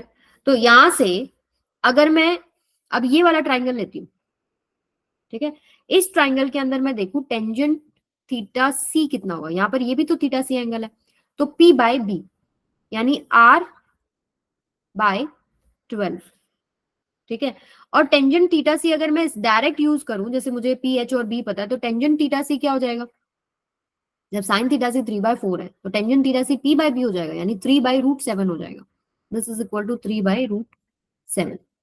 तो ये आपके पास क्या आंसर बनेगा, आर की वैल्यू निकालनी है ना, तो आर आपके पास क्या आएगा, 12 इंटू 3/√7। ये हो जाएगा आपके पास, सॉरी √3 लिख दिया, √7, ये हो जाएगा 36/√7। सो कौन सा ऑप्शन करेक्ट हो गया, थर्ड। तो डिटेल में मैंने समझा दिया है, फिर भी कोई डाउट रहता है तो आप मुझे क्लास में पूछ लीजिएगा। अब चलते हैं हम नेक्स्ट सवाल पे, 24th। de Broglie wavelength of neutron at 927 degrees Celsius is lambda. What will be its wavelength at 27 degrees Celsius? बताइए कैसे करेंगे। देखिए डी ब्रॉगलाई वेवलेंथ का अगर फॉर्मूला आपको याद हो, टेम्परेचर की फॉर्म में क्या होता है, lambda is equal to h/√3m/kBT। ठीक है, तो lambda is inversely proportional to √T होता है। ओके, तो टेम्परेचर इनिशियल कितना है, 927 है इनिशियल टेम्परेचर, इनिशियल है 27, 27 डिग्री सेल्सियस, तो ये हो जाएगा 300 केल्विन। टेम्परेचर फाइनल क्या था आपके पास, 927 डिग्री, मतलब टेम्परेचर धीरे धीरे बढ़ाओगे ना, तो 27 पे आपको पूछा है कि वेवलेंथ कितना होएगा, तो 927 डिग्री सेल्सियस कितना हो जाएगा, इसमें 273 आप ऐड करेंगे तो आपके पास कितना आ जाएगा, 1200 केल्विन। ओके, सो आपको साफ दिखाई दे रहा है कि टेम्परेचर फाइनल 4 टाइम्स है टेम्परेचर इनिशियल का। तो अगर lambda is inversely proportional to 1/√T, तो टेम्परेचर अगर आपने 4 टाइम्स बढ़ा दिया एंड इसका रूट रूट है, तो यानी आपके पास लैम्डा 1/2 फैक्टर से डिक्रीज हो जाएगा। सो ऑप्शन कौन सा करेक्ट हो जाएगा? फर्स्ट। आप रेशो करके भी कर सकते हैं, उसमें भी कोई प्रॉब्लम नहीं है। ठीक है, लैम्डा 1 बाय लैम्डा 2 करो। सो आप एक बार लिखोगे टी इनिशियल की जगह टी पुट कर लो, और टी फाइनल की जगह 4 टी पुट कर लो, तो आपके पास आंसर जो आएगा लैम्डा, जो नया लैम्डा बनेगा, that is equal to lambda by 2। So option A correct हो जाएगा। नेक्स्ट सवाल सिंपल कंजर्वेशन ऑफ एनर्जी पे ही है। Two particles of masses m1 and m2 move with initial velocities u1 and u2. On collision, one of the particle get excited to higher level after absorbing energy E. If final velocity of the particle be v1 and v2, then we must have इनमें से कौन सा relationship correct है? तो conservation of energy क्या कहता है? Kinetic energy initial equals to kinetic energy final. तो इनिशियल काइनेटिक एनर्जी क्या है? Half m1 u1 square plus half m2 u2 square. फिर वो कोलिजन वगैरह हुआ कुछ, तो फाइनली दोनों की काइनेटिक एनर्जी आ जाएगी half m1 v1 square plus half m2 v2 square, और कुछ एनर्जी एब्जॉर्ब भी हुई है, राइट? सो आपके पास क्या आ जाएगा? प्लस ई। ठीक है, टोटल एनर्जी फाइनल स्टेज में क्या आ रही है ना, कि आपके पास दोनों की काइनेटिक एनर्जी है, but certain amount of energy कुछ एब्जॉर्ब भी हुई है, और सिस्टम के अंदर कुछ और एब्जॉर्ब हुई है, तो प्लस में एक ई फैक्टर आ जाएगा। उस ई फैक्टर को आप लेफ्ट हैंड साइड में ले जाओगे, तो ये वाला ऑप्शन करेक्ट हो जाएगा। Half m1 u1 square plus half m2 u2 square minus E, that is equal to half m1 v1 square plus half m2 v2 square. Simply energy conservation, initial energy कितना था और final energy कितना है, कहीं से energy absorb हुआ है तो प्लस ई लिख दिया, बट वो राइट हैंड साइड में कहीं प्लस ई नहीं था, तो हम लेफ्ट हैंड साइड में ले गए, तो ऑप्शन सेकंड करेक्ट हो जाएगा। 26 पे आ जाइए। The curve of binding energy per nucleon as a function of atomic mass number has a sharp peak for helium nucleus. This implies the helium, इनमें से कौन सा ऑप्शन करेक्ट है? भाई हीलियम जल्दी टूट जाएगा, स्टेबल है, फिजनेबल मटेरियल है, रेडियो एक्टिव है। तो बाइंडिंग एनर्जी पर न्यूक्लियन अगर ज्यादा होती है, इसका मतलब क्या होता है? कि वो स्टेबल है। सो ऑप्शन सेकंड करेक्ट हो जाएगा। जो आपका कर्व होता है ना, कुछ ऐसे ही होता है, इधर वाई एक्सिस पे बाइंडिंग एनर्जी पर न्यूक्लियन होता है, और इधर आपके पास एटॉमिक नंबर होता है, तो ऐसे ऐसे कुछ ऐसे करके कुछ ग्राफ आता है। सो जो आपके पास हीलियम आ रहा है, कुछ यहाँ आ रहा है, उसके नेबरिंग एलिमेंट से उसका बाइंडिंग एनर्जी मतलब उस हीलियम के ऊपर पीक आता है, इसका मतलब वहां नेबरिंग एलिमेंट से उसका बाइंडिंग एनर्जी ज्यादा है, तो वो स्टेबल है। ठीक है, 27 पे चलते हैं। Two capillary tubes of same diameter are put vertically, one each in two liquids whose relative densities are 1.6, 0.6, and surface tensions are 240 dyne per centimeter and 300 dyne per centimeter respectively. Ratio of height of liquid in the buttes in two tubes H1 by H2 is. तो सबसे पहली बात, सबसे पहले जो दिमाग में आएगा वो क्या आएगा? फॉर्मूला ही आएगा भाई, कैपिलरी ट्यूब में जो हाइट होती है उसका फॉर्मूला क्या होता है आपके पास? 2s cos theta by r rho g। ठीक है, R is radius of the tube, rho is density, relative density जो है, G acceleration due to gravity, S is surface tension, and theta is जो मेनिस्कस का angle बन रहा होता है। तो अब मेनिस्कस के एंगल की कोई इंफॉर्मेशन नहीं दी गई है, सो हम उसको दोनों ही केसेस में सेम मान लेंगे, पहली बात। ठीक है, तो H1 बाय H2 अगर आप करते हैं, सो बेसिकली क्या चीज है? S1 बाय S2 आ जाएगा, और क्या आएगा? डेंसिटीज आएंगी, यहाँ आएगा रो 1, ऊपर चला जाएगा रो 2, बस वैल्यूज पुट कीजिए, H1 बाय H2 आ जाएगा। ये आएगा आपके पास आंसर 3/10। S1 क्या आपके पास 240, S2 आपके पास है 300, जैसे 240 by 300। Rated density second case में कितनी है? 0.6, और नीचे आएगी आपके पास 1.6। अब इसको सॉल्व करेंगे तो आपके पास आंसर बनेगा 3/10। 3/10 कौन सा? Option second, H1 bye H2 निकालना ना, यस। 28 पे चलते हैं। Dimensions of ohms are same as, देखो ये तो सिंपल डायमेंशंस निकालने आने चाहिए। जैसे कि अगर हम सिंपल बात करें, एच का जो डायमेंशन आता है वो क्या आता है? E is equal to H nu से हम निकालते हैं, और न्यू का जो डायमेंशन होता है टी इनवर्स होता है। So this is equal to m l square t minus 1। ठीक है, आर का अगर आप डायमेंशन निकालते हैं तो आप करते हैं v बाय आई। पोटेंशियल का डायमेंशन कैसे निकालते हैं? वर्क बाय चार्ज, ऐसे ही करते हैं, तो ये आ जाएगा w बाय क्यू आई। वर्क का आपको पता है ml2t-2, क्यू का आपको पता है, क्यू का कैसे निकालोगे? I इज इक्वल टू होता है क्यू बाई टी, तो Q होता है आई टी, यानी इसका हो जाएगा ए टी, आई का हो गया ए, W का होता है ml²t-2। तो आप इसको सॉल्व करते हैं तो आपके पास जो R का आएगा वो आएगा ml²t-3 a-2, ठीक है। और E जो है चार्ज है, Q जो चार्ज है, E यहाँ पर चार्ज है, तो दैट इज इक्वल टू 80 उसका डायमेंशन है। अब इनमें से कौन सा कॉम्बिनेशन है वो बस आपको हिट एंड ट्रायल वाला मेथड लगाना पड़ेगा। तो आपके पास जो ऑप्शन करेक्ट आएगा वो थर्ड आएगा, h/e²। तो h का देखो आपके पास क्या बन रहा है, ml²t-1 और e² यानी a²t²। इसको सॉल्व करते हैं तो ml²t-3 a-2। देखो r के जैसा ही डायमेंशन बन गया, तो ऑप्शन थर्ड करेक्ट हो जाएगा। 29th पे चलते हैं।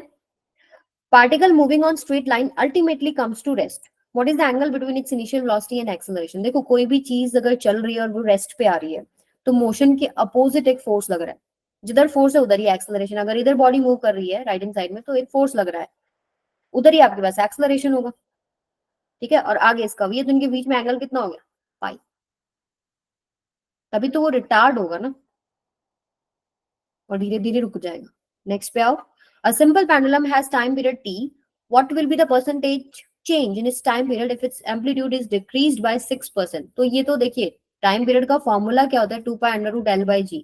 इसमें कहीं पर भी एम्पलीट्यूड नहीं है, तो it will remain unchanged. L और जी पे डिपेंड करता है। 31st पे चलते हैं।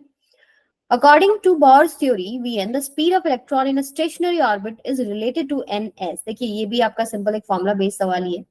तो स्पीड जो है वो जो Vn nth ऑर्बिट में वो प्रोपोर्शनल होती है Z/n। Z होता है आपके पास एटॉमिक नंबर और n होता है शेल नंबर या प्रिंसिपल क्वांटम नंबर। सो आपका कौन सा ऑप्शन करेक्ट हो जाएगा, ये वाला ऑप्शन बी। ओके नेक्स्ट पे चलते हैं। हाँ जी, vectors given below, the parallel vectors are. देखिए सबसे पहले देखो ये एक्स वाई प्लेन में, एक्स वाई प्लेन में, ये भी एक्स वाई, ये एक्स वाई जेड है, तो ये डी वाला तो किसी के पैरेलल हो ही नहीं सकता, ठीक है। ये तीनों आपस में कोई पैरेलल हो सकता है, तो हमारे को जो सिंपल चीज यूज करनी है, अगर मान लो एक वेक्टर p है एक वेक्टर q है, ये दोनों पैरेलल है, इसका मतलब क्या है कि p vector sum integral multiple है k q वेक्टर का। तो यहां से अगर हम देखें सी वेक्टर की वैल्यू है 5.1 आई कैप प्लस 6.8 जे कैप, ठीक है। तो यहाँ से इसको अगर हम खोलते हैं 51/10 आई कैप प्लस 68/10 जे कैप। तो यहाँ से मैं 51/10 कॉमन अगर लू, नहीं 17/10 कॉमन लेते हैं, 17/10। तो ये बन रहा है 3 आई कैप प्लस 4 जे कैप, ठीक है। और 3 आई कैप प्लस 4 जे कैप कौन सा वेक्टर है बताओ।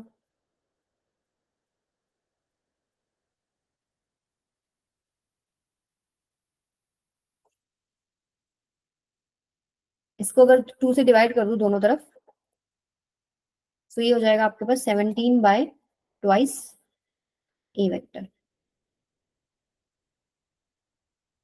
20 आएगा 20, ठीक है। तो पी और क्यू अगर देखिए दोबारा से मैं रिपीट कर रही हूँ, पी और क्यू अगर पैरेलल है तो P some constant multiply by Q के अगर बराबर बन रहा है, अगर ये सेटिस्फाई हो जाए तो हम बोल सकते हैं पी क्यू पैरेलल है। तो यहां से हमने देखा कि एक सी जो है वो ए से रिलेटेड है, 17/20 अगर मैं ए का करती हूँ तो वो सी बनता है। तो आपके पास कौन सा ऑप्शन करेक्ट हो जाएगा 30 सेकंड में, ऑप्शन सेकंड। चलिए नेक्स्ट पे चलते हैं। देखिए ये तो हमने कल भी आई थिंक कुछ क्वेश्चंस करे थे इससे रिलेटेड, और इनका सबसे आसान वर्जन है। Car travels a distance d on a straight road in 2 hours and then returns to straight point in next 3 hours, its average speed is. तो एवरेज स्पीड क्या होता है, टोटल डिस्टेंस। मान लो ये आपके पास d है और वो रिटर्न कर गया d से ही वो वापस आ गया, टोटल डिस्टेंस 2d हो गया। टोटल टाइम, जाते हुए टाइम कितना लगा 2 hours, आते हुए टाइम कितना लगा 3 hours, तो 2d/5 आपका आंसर हो जाएगा। नेक्स्ट पे चलते हैं। The value of electric permittivity of free space is, so force is equal to 1/4 pi epsilon naught q1 q2 by r square। Simply E not की आप वैल्यू निकालें, ये मैंने लिखा क्यों है, यूनिट चेक करने के लिए लिखा है। जैसे एप्सिलॉन नॉट की यूनिट क्या हो जाएगी आपके पास, q1 q2 by 4 pi r square। तो q1 q2 क्या होता है, कूलम स्क्वायर, और यहाँ आएगा एक फोर्स, और फोर्स की होती है न्यूटन और आर स्क्वायर की मीटर स्क्वायर। सो ये वाला ऑप्शन करेक्ट हो जाएगा, अदरवाइज वैल्यू तो आपको पता ही है, यूनिट एक बार चेक करनी थी। ओके, 35th पे आते हैं। Three concentric metallic spheres of radii r, 2r, 3r given charges q1, q2, q3 respectively. It is found that surface charge densities on outer surface of shells are equal. Then ratio of the charges given to the shells q1 is to q2 is to q3 is. तो अगर मैं आपको इसको थोड़ा detail में समझाऊं तो charge distribution आपको समझ में आना चाहिए। जैसे कि मान लो मैं यहाँ ड्रॉ कर रही हूँ, ये पहला शेल था, ये दूसरा शेल हो गया, और ये तीसरा शेल हो गया। तो इन्होंने बोला है कि पहले पे Q1 चार्ज है, दूसरे पे Q2 चार्ज है और तीसरे पे Q3 चार्ज है। तो हमें पता है कि चार्ज कैसे डिस्ट्रीब्यूट होता है। अगर ये Q1 है, ठीक है, तो इधर -Q1 आता है, लेकिन सरफेस के ऊपर चार्ज उतना ही रहना चाहिए। तो उतना ही रहता है, तो सपोज आपके पास आउटर साइड में x आया, तो x माइनस Q1 Q2 के बराबर होना चाहिए। सो x की वैल्यू आ जाएगी Q1 प्लस में Q2। सो यहाँ पर जो आउटर साइड में चार्ज आ जाएगा वो Q1 प्लस में Q2 आ जाएगा। सिमिलरली इसका नेगेटिव इनसाइड में इंड्यूस हो जाता है, और आउटसाइड में कितना हो जाएगा फिर x प्लस जो इनसाइड है that is -Q1 plus -Q1 plus minus of Q1 plus Q2, sorry. So ये आपके पास क्या आ जाएगा,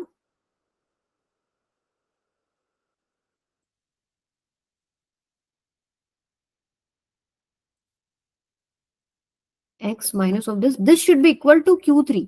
सो x की वैल्यू क्या हो जाएगी, Q1 plus Q2 plus Q3। ये y ले लो, चलो आउटर शेल के लिए हमने y ले लिया। इधर y ये आपके पास किसके बराबर आया, x के बराबर आया, और इधर y किसके बराबर आया, Q1 plus Q2 plus Q3। तो अब भूल जाओ सारी बातें। अब सरफेस पे देखिए, पहले शेल के आउटर सरफेस पे Q1 है, सेकंड शेल के आउटर सरफेस पे Q1 प्लस Q2, और थर्ड शेल के आउटर सरफेस पे कितना है, Q1 plus Q2 plus Q3 है। और अगर हम बात करें, क्वेश्चन के अकॉर्डिंग दे रखा है सरफेस चार्ज डेंसिटी सब में सेम है। सरफेस चार्ज डेंसिटी का फॉर्मूला क्या होता है, चार्ज बाय एरिया। जो आउटर सरफेस पे चार्ज है डिवाइडेड बाय एरिया। तो फर्स्ट की देखूं तो Q1 by 4 pi R square है। सेकंड की देखूं तो Q1 प्लस Q2 बाय 4 पाई 2r का स्क्वायर है। एंड थर्ड की देखूं तो Q1 plus Q2 plus Q3 divided by 4 pi 3r का स्क्वायर है, क्योंकि सरफेस चार्ज डेंसिटी तीनों में बराबर है, और रेडियस पहले का r, दूसरे का 2r और तीसरे का 3r है। इसको हम सिंप्लीफाई करते हैं तो Q1 बाय कुछ नहीं आएगा, 1/4 पाई आर स्क्वायर, तीनों में से कैंसिल आउट हो जाएगा। Q1 इक्वल्स टू ये आएगा Q1 plus Q2 divided by 4, this is equal to Q1 plus Q2 plus Q3 divided by 9। Now what you will do is, पहले आप फर्स्ट ये जो दोनों इक्वालिटी है इनको आप कंपेयर कर लो। यहाँ से आप देखोगे क्या, Q1 और Q2 में एक रिलेशनशिप आ जाएगा, ये बन जाता है, ये बन जाएगा आपके पास 3Q1 इक्वल्स टू Q2। जैसे 4Q1 equals to Q1 plus Q2, so 3Q1 equals to Q। अगर आप सेकंड इसको और इसको कंपेयर करेंगे तो आपके पास एक रिलेशनशिप बन जाएगा 5Q1 इक्वल्स टू Q3। ठीक है, अब रेशियोज आप चेक कर सकते हो। पहला Q1 हो गया, Q2 किसके बराबर है, 3Q1 के बराबर है, और Q3 किसके बराबर है, 5Q1 के बराबर है। अगर इन तीनों का रेशियो लेते हैं Q1 is to 3Q1 is to 5Q1, तो 1 is to 3 is to 5 answer हो जाएगा। इनको अगर आप कंपेयर करेंगे तो आप सॉल्व कीजिएगा, उसमें आप Q2 की वैल्यू पुट कर लो 5Q1 ही, तो आपके पास 3 और 1 में एक रिलेशनशिप आ जाएगा। अब चलते हैं हम नेक्स्ट पे।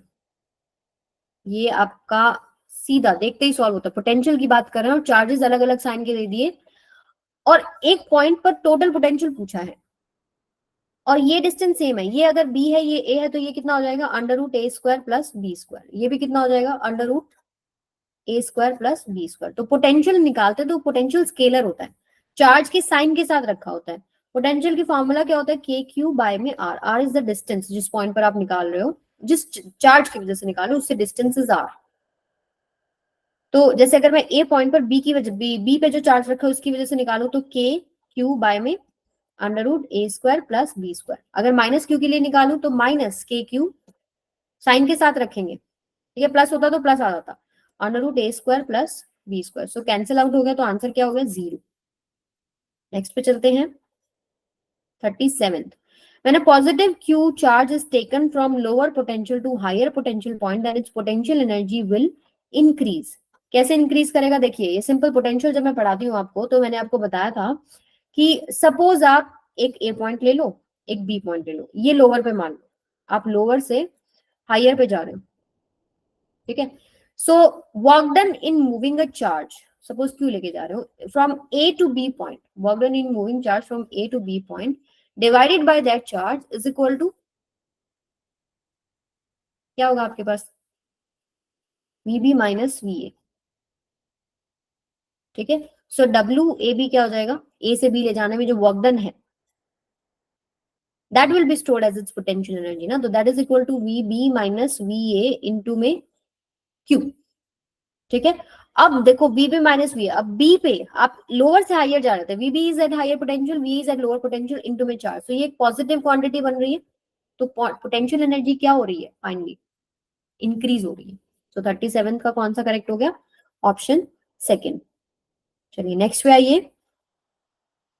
हाँ जी, तो 38 में छोटी सी कैलकुलेशन है, थोड़ा सा लेंदी पड़ता है, तो मैं आपको फटाफट बता देती हूँ उसको करना कैसे है।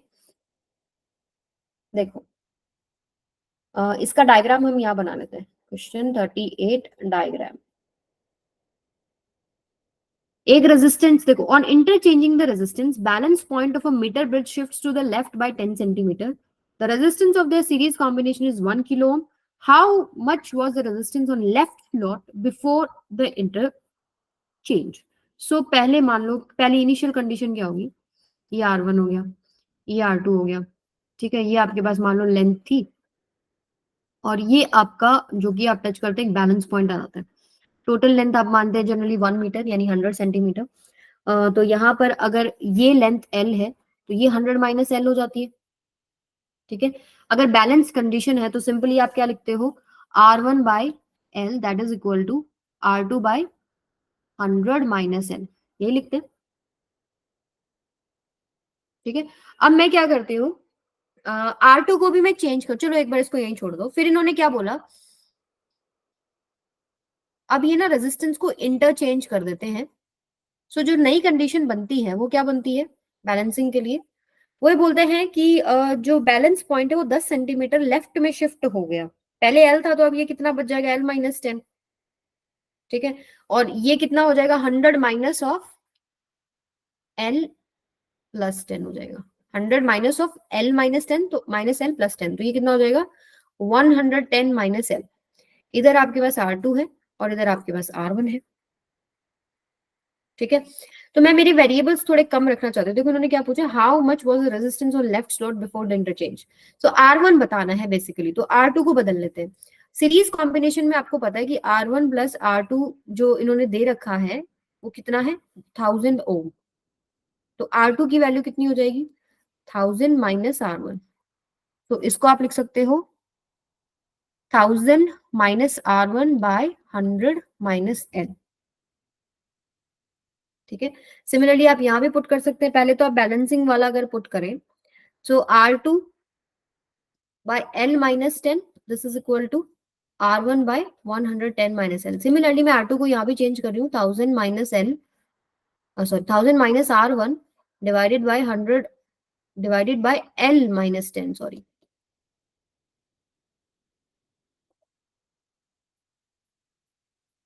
ये आएगा L minus 10, this is equal to R1 by 110 minus L। Okay, यहाँ तक सबको क्लियर है? अब क्या किया जाए?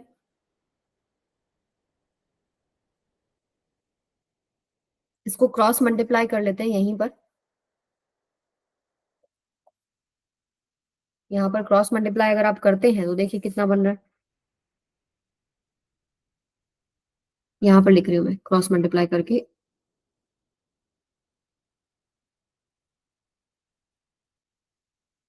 सो ये बन रहा है आपके पास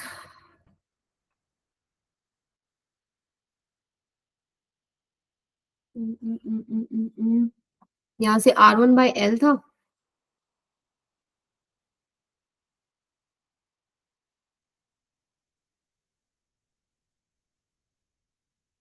ओके देखिए इसको हम थोड़ा सा सिंप्लीफाई करते हैं. This is R1 by L. This is equal to 1000 minus R1 by 100 minus L. So R1 वाला टर्म इकट्ठा कर लेते हैं. जैसे 100 minus L divided by L, this is equal to 1000 minus R1 by R1. So अगर मैं इसको simplify करूं तो क्या हो जाएगा, ये 100 by L minus 1, this is equal to 1000 by R1 minus 1. So ये माइनस वन कैंसिल हो गया. सो यहाँ से डबल जीरो से ये वाला डबल जीरो कैंसिल हो गया. तो आपके पास क्या बन रहा है, R1 इक्वल्स टू, R1 की वैल्यू आपके पास बन रही है 10L. ठीक है, ये काम आएगा अब सेकंड इक्वेशन में. R1 की वैल्यू कितनी बन रही है, 10L. अब देखिए हम यहाँ क्रॉस मल्टीप्लाई कर रहे थे ना, सो यहाँ पर लिख सकते हैं हम 1000 minus 10L into 110 minus L. This is equal to R1 into L minus 10. ठीक है, तो सबसे पहले हम लोग L की वैल्यू अगर पुट कर दे या R1 की पुट कर दो, R1 की वैल्यू कितनी होगी 10L. तो 1000 minus 10L into 110 minus L, this is equal to 10L into L minus 10. Just इसको सॉल्व करना है. जैसे अगर इसको खोल ही लेते हैं, चलो 110 000 minus 1000L minus 1100L plus 10L square. ठीक है, ये किसके बराबर आएगा, अगर आप यहाँ देखेंगे किसके बराबर आएगा, इसको सॉल्व करेंगे 10L square minus 100L. 10L square से 10L स्क्वायर कैंसिल हो गए. बस इसको सिंप्लीफाई करेंगे, आपके पास कुछ L की वैल्यू आ जाएगी. वो L की वैल्यू हम पुट कर देंगे फिर फर्स्ट रिलेशनशिप जो आया था R1 इक्वल्स टू 100L वाला.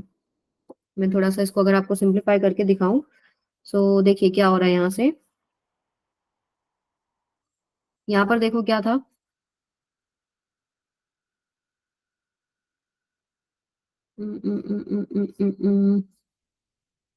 ये डबल जीरो, ये डबल जीरो, ये डबल जीरो और ये डबल जीरो कैंसिल हो जाएगा. ठीक है, तो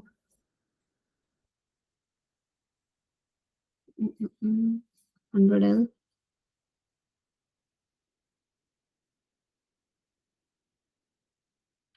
देखिए इसको सॉल्व करेंगे अगर हम, मैं थोड़ा सा रब कर रही हूँ.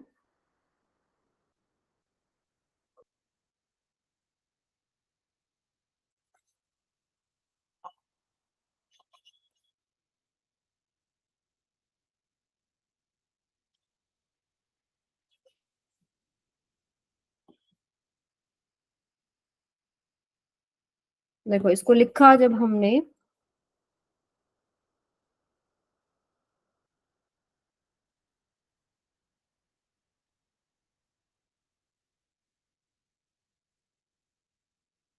सो 1100 minus L minus 11L equals to minus L. ये हमने कुछ मिस्टेक किया, देखिए सेकंड देखिए.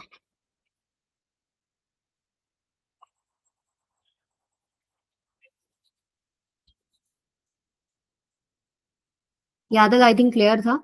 इसके बाद थोड़ी सी आई थिंक कैलकुलेशन मिस्टेक हो गई है. देखिए इसको अगर हम मल्टीप्लाई करें,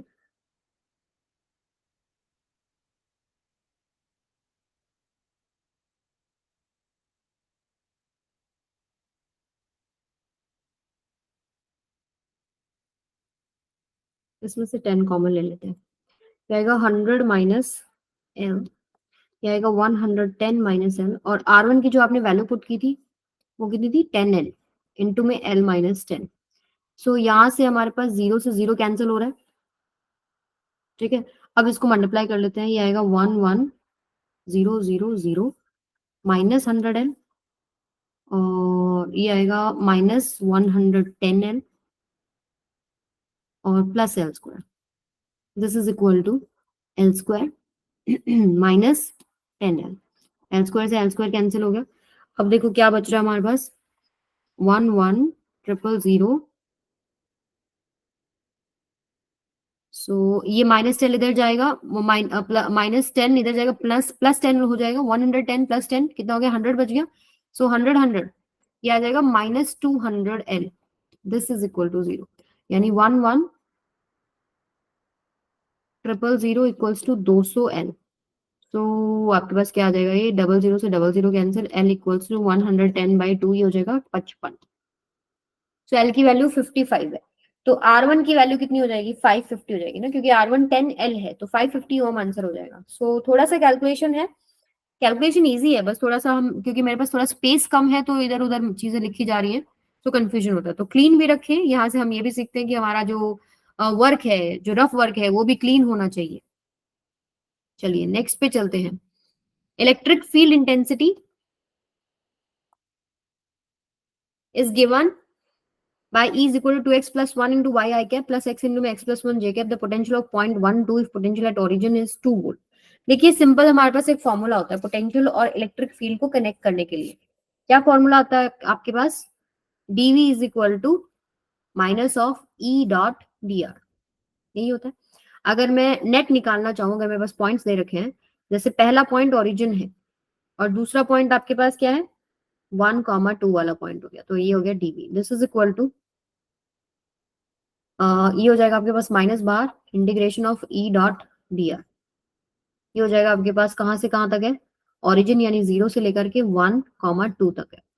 तो इसको आप सिंप्लीफाई कर सकते हैं, डी आर को आप लिख सकते हैं dx आई कैप प्लस dy जे कैप, और E की जो वैल्यू है आई कैप और जे कैप में है, तो जब आप डॉट प्रोडक्ट करेंगे तो आपके पास सिंपल क्या बन जाएगा, ई एक्स जो है ई एक्स आई कैप, वो डी एक्स आई कैप के साथ डॉट प्रोडक्ट में जाएगा, और ई वाई डी वाई जे कैप के साथ जाएगा। तो यहाँ से आपके पास आएगा 2x plus 1 into Y D X plus integration of x into में x प्लस 1 डी वाई, और पॉइंट्स क्या होंगे, 0 से लेकर के 1,2 तक, 0 से लेकर के 1,2 तक। अब आप इसको इंटीग्रेट करेंगे और ये लेफ्ट हैंड साइड में जो डीवी का इंटीग्रेशन है वो v हो जाएगा, और अपर लिमिट पुट करेंगे v at 1,2 minus lower limit put करेंगे v एट 0 यानी origin, that is equal to 2 volt, that is equal to जो भी यहाँ पर एक्स वाई जेड आपका सॉल्व होके आता है, यहाँ आपके पास सॉल्व होके आएगा -4। ये पूरा आप सॉल्व करेंगे, इंटीग्रेट करेंगे, with respect to DX integrate करें तो y को कांस्टेंट ले लीजिएगा, फिर 0 से 1,2 की जो आप लिमिट्स हैं वो पुट करेंगे, तो आपके पास यहाँ आंसर आएगा -4। तो -4 प्लस 2, ये वाला -2 इधर जाएगा, +2 में चला जाएगा, तो आंसर फाइनल जो बनेगा -2 वोल्ट बनेगा।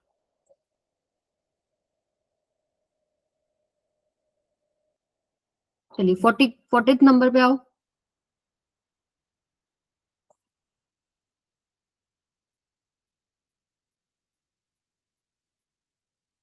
Radiation of wavelength lambda is incident on a photocell. The fastest emitted electron has speed v. If the wavelength is changed to 3 lambda by 4, the speed of the fastest emitted electron will be। क्या बोल रहा है कि lambda wavelength का radiation incident किया गया photocell पे, जो फास्टेस्ट एमिटेड इलेक्ट्रॉन है उसका स्पीड v था। अगर लैम्डा आपने चेंज करके 3 लैम्डा बाय 4 कर दिया, तो speed of fastest emitted electron क्या होगा, या क्या रिलेशनशिप होगा, अगर पहले वाला आपको पता है स्पीड उसके साथ। तो इसमें ना बच्चों को बहुत कंफ्यूजन होती है, तो इसको मैं थोड़ा सा सिंप्लीफाई करा रही हूँ आप लोगों के लिए। ध्यान से देखिए, सबसे पहली बात जो हमारी इक्वेशन होती है वो क्या होती है कि मान लो आपने कोई भी इंसिडेंट करा, एक वर्क फंक्शन भी होता है, तो जो एनर्जी आपने इंसिडेंट करी वो एच म्यू होगी माइनस एच म्यू नॉट, ये वर्क फंक्शन हो गया जिसको आप फाइव बोलते हैं। इनमें जो डिफरेंस होगा वही इलेक्ट्रॉन जो इजेक्ट हुआ है वो काइनेटिक एनर्जी लेके जाएगा, ठीक है। अब म्यू को आप लिख सकते हैं, लैम्डा चाहिए ना, तो इसको लिख सकते हैं एच सी बाय लैम्डा, इसको -5 ही पुट कर लो, this is equal to half M V square. ये इनिशियल केस हो गया, इक्वेशन नंबर 1 होगी। सेकंड केस में क्या बोल रहा है, एच सी, लैम्डा कितना है मेरे पास 3 लैम्डा, और ऊपर चला गया 4 -5, वर्क फंक्शन तो सेम ही रहेगा, half M V dash square. मुझे वी डैश का रिलेशनशिप चाहिए वी के साथ, क्या बनता है। सो यहां से हम क्या देख सकते हैं, इसको कैसे सिंप्लीफाई करेंगे देखो, इसको सपोज फॉर सम टाइम हम के डैश मान लेते हैं, ठीक है, दिस इज के डैश, और इसको मान लेते हैं के, ठीक है। So H C by lambda ये किसके बराबर है, के प्लस फाइव के बराबर है। सेकेंड केस में 4HC बाय 3 लैम्डा किसके बराबर है, के डैश प्लस फाइव के बराबर है, ठीक है, यहां तक सबको क्लियर है। अब हम क्या करते हैं, के डैश माइनस मतलब इक्वेशन नंबर 2 आ गई, इक्वेशन नंबर 1 एक रिलेशनशिप चाहिए तो सब्ट्रैक्ट कर लेते हैं दोनों को, क्योंकि 5 से 5 कैंसिल हो जाएगा। सो के डैश माइनस के, 5 से 5 कैंसिल, इधर आएगा आपके पास H C by lambda common, 4/3 - 1, तो के डैश माइनस के किसके बराबर हो गया, H C by lambda into 1/3, ठीक है। तो के डैश किसके बराबर हो गया, H C by lambda into 1/3, और ये आपके पास किसके प्लस की, यहां तक क्लियर है, एक बार सभी देख लीजिए। अब इसमें एच सी बाई लैम्डा की वैल्यू उठा के पुट कर देती हूँ मैं, ये वाली के प्लस फाइव, कंपेरिजन करना है ना हमको के डैश और के में, तो के डैश कितना हो जाएगा 1/3 के प्लस फाइव प्लस के, तो ये आपके पास सॉल्व होके क्या आ जाएगा 1/3 प्लस के, अगर आप करेंगे 4/3 के हो गया, प्लस 5/3।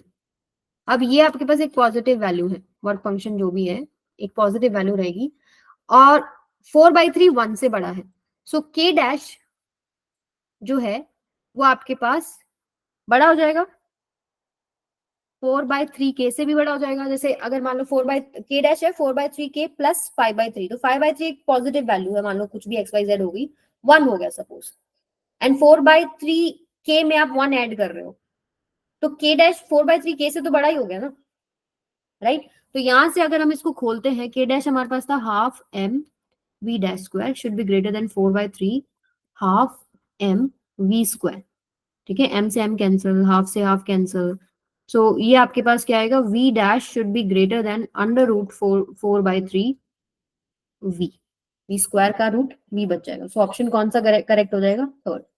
सो बेसिकली हमने सारा का सारा के डैश और के में कन्वर्ट करने का कोशिश किया, ताकि मैं के डैश के को कंपेयर करूं, लास्ट में उन दोनों की वैल्यू पुट करके जो उनकी स्पीड है उनके बीच में रिलेशनशिप निकाल सकूं।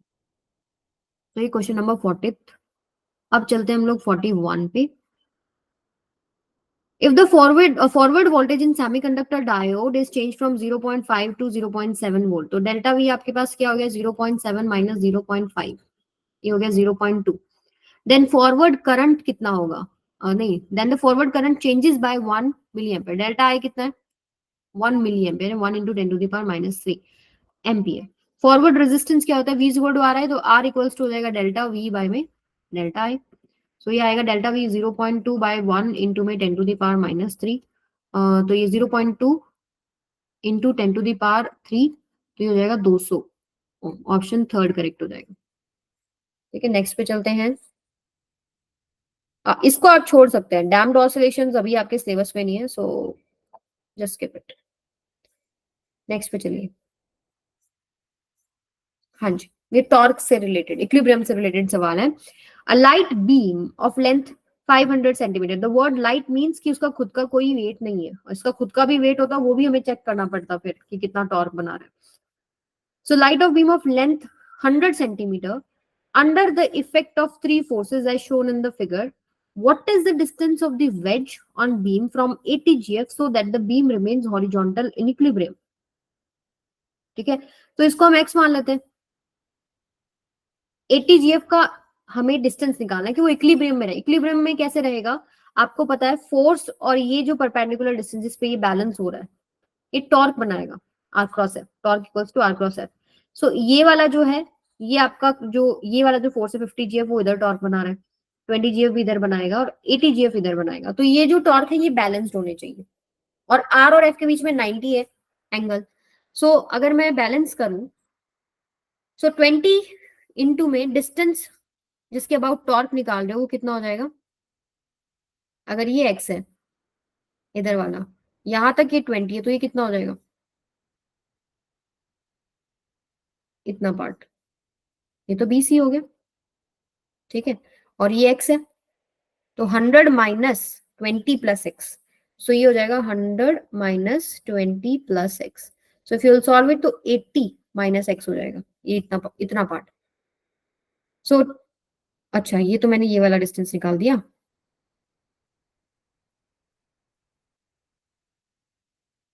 ठीक है। सो 20 GF का तो सिंपल है, 20 GF का होगा 100 - x, ठीक है, प्लस जो 50 GF टॉर्क बनाएगा वो कितना हो जाएगा, 50 इंटू जो डिस्टेंस है वेज से, वो कितना हो जाएगा 80 - x, और ये किसके बराबर होएगा 80 इंटू एक्स। आप इसको सॉल्व करेंगे, एक्स की वैल्यू 40 सेंटीमीटर आएगी। सॉल्व करके भी देख लेते हैं, चलिए। Okay, let's see. पहले तो 0 से 0 उड़ा देते हैं सारा। ये आएगा 200 - 2x प्लस 240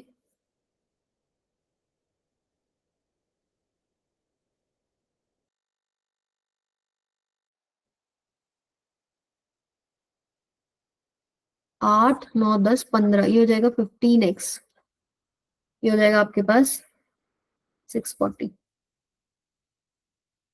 देखिए कोई मिस्टेक जरूर है।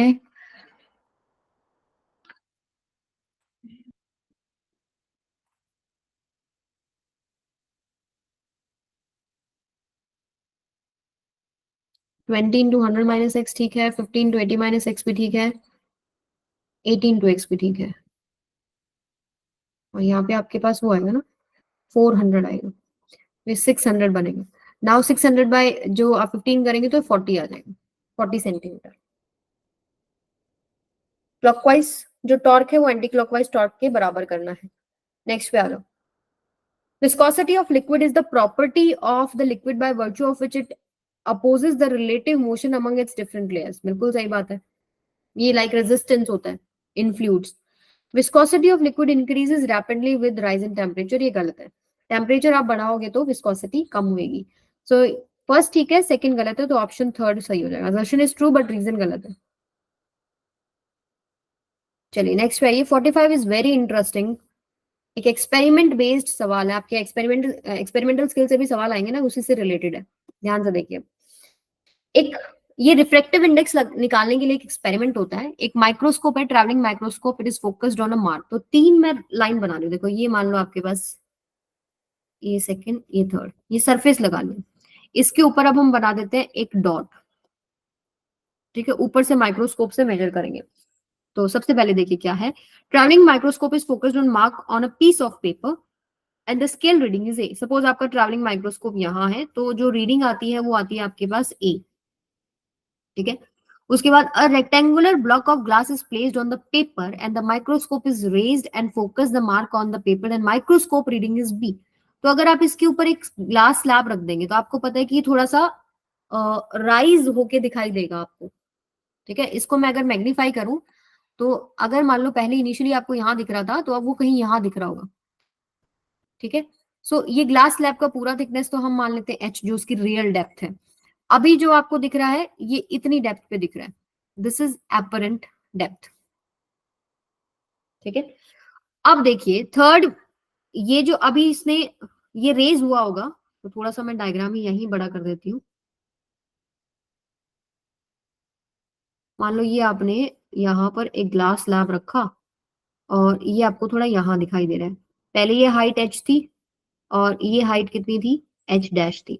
वहीं आप माइक्रोस्कोप से मेजर कर रहे हैं, चलो इसको यहाँ हटा के माइक्रोस्कोप को यहाँ कर लेते हैं। तो ये पूरी पहले a थी, यहाँ से आप मेजर करेंगे तो जो ये रीडिंग है वो b आ रही है। और थर्ड केस में क्या किया है, थर्ड केस में a layer of lycopodium power is printed, ये पाउडर आएगा, is printed on the block of glass. यहाँ पे कुछ लेयर्स प्रिंट की गई और फिर हमने मेजर किया तो ये डिस्टेंस आया, दिस इज c, ठीक है। The reading now is C the R I of the material. Refractive index का जो फॉर्मूला होता है वो होता है आपके पास real depth by apparent depth, ठीक है। तो अभी देखिए ये हमें जो लाइकोपोडियम है ये यूज क्यों करना पड़ा, क्योंकि मुझे निकालना है एपरेंट डेप्थ कितना है या रियल डेप्थ कितना है। तो मुझे एक रेफरेंस लेवल चाहिए है ताकि मैं ये एच और एच डैश लिख सकूं।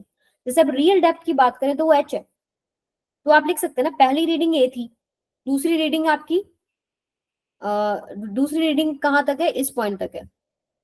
तो रियल डेप्थ अगर आपको निकालनी है तो ये जो लाइकोपोडियम है ये आपका एक रेफरेंस लेवल की तरह काम करेगा। तो अगर मैं ए में से सी माइनस कर दूं तो वो रियल डेप्थ हो गई, और एपरेंट डेप्थ कितनी हो जाएगी, ए में से बी माइनस कर देंगे।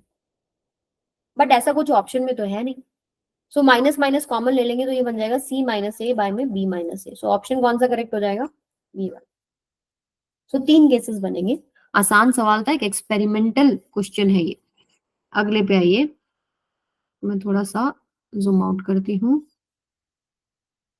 हाँ जी देखो, match the column 1 and 2। Column 1 में आपको डिफरेंट डिफरेंट फोर्सेस दे रखे हैं, जैसे force between a proton and proton inside nucleus. तो ये होता है strong nuclear force.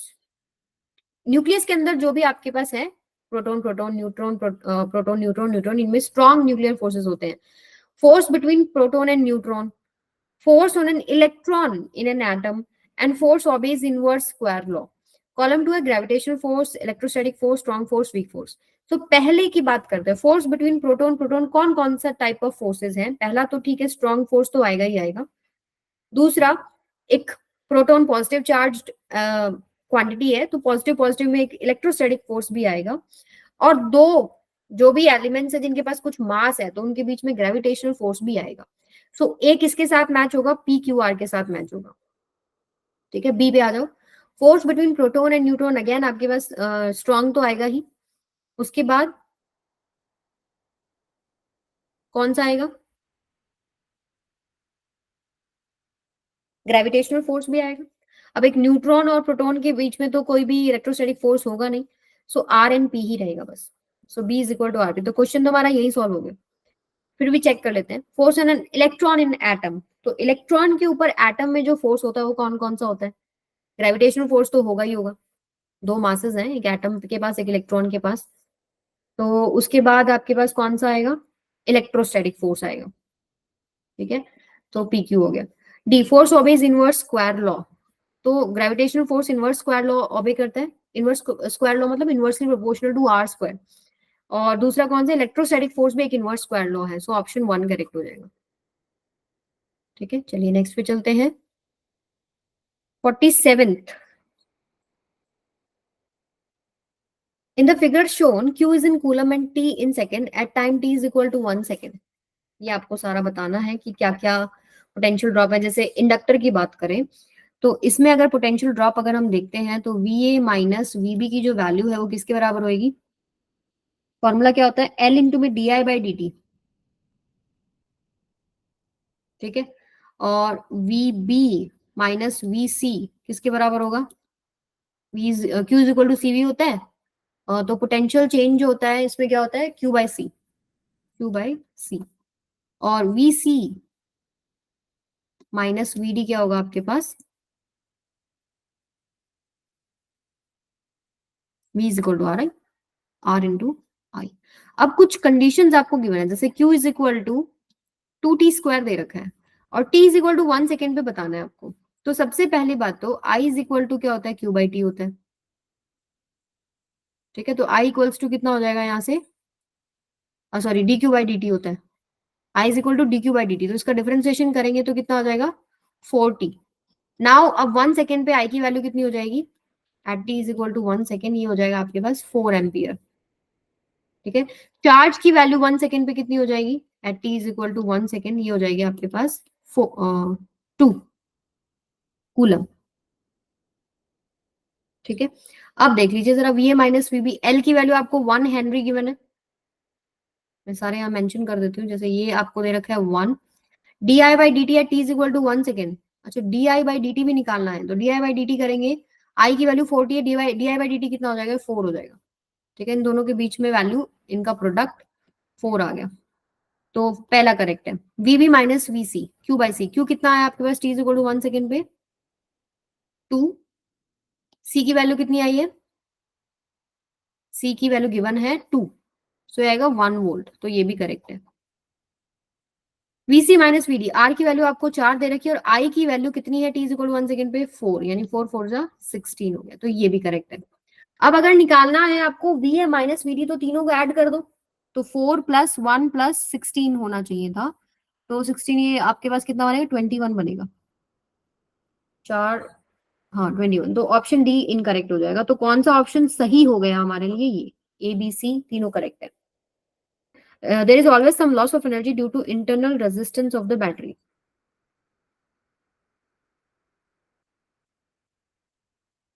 Internal resistance of the battery,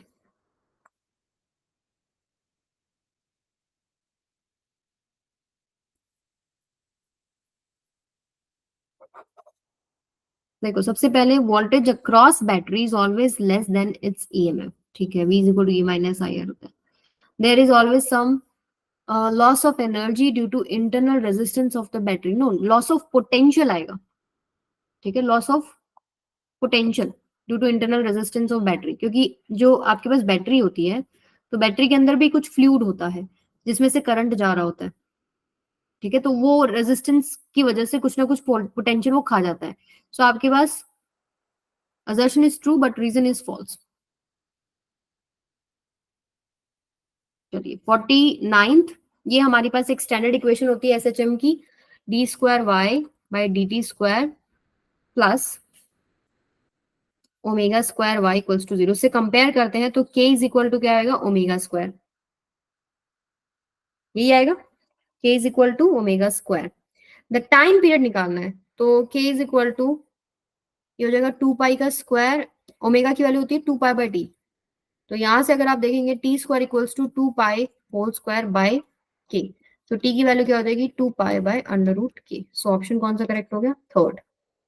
last, if an electron jumps from first orbital to third orbital then it will, देखिए ground state में stability होती है, excited state में जब जाता है तो कुछ एनर्जी एब्जॉर्ब करके लेके जाता है, सो यहाँ पर ऑप्शन जो करेक्ट हो जाएगा, एब्जॉर्ब दी एनर्जी, ठीक है। तो ये आपके सारे सवाल थे, 50 क्वेश्चन सारे मैंने डिस्कस कर दिए हैं, बट इसके बाद भी अगर आपको कोई डाउट रहता है, सो कॉन्टेक्ट मी और मैसेज मी योर प्रॉब्लम्स, और you can ask me directly in the class, ठीक है। All the very best, bye bye, see you in the class.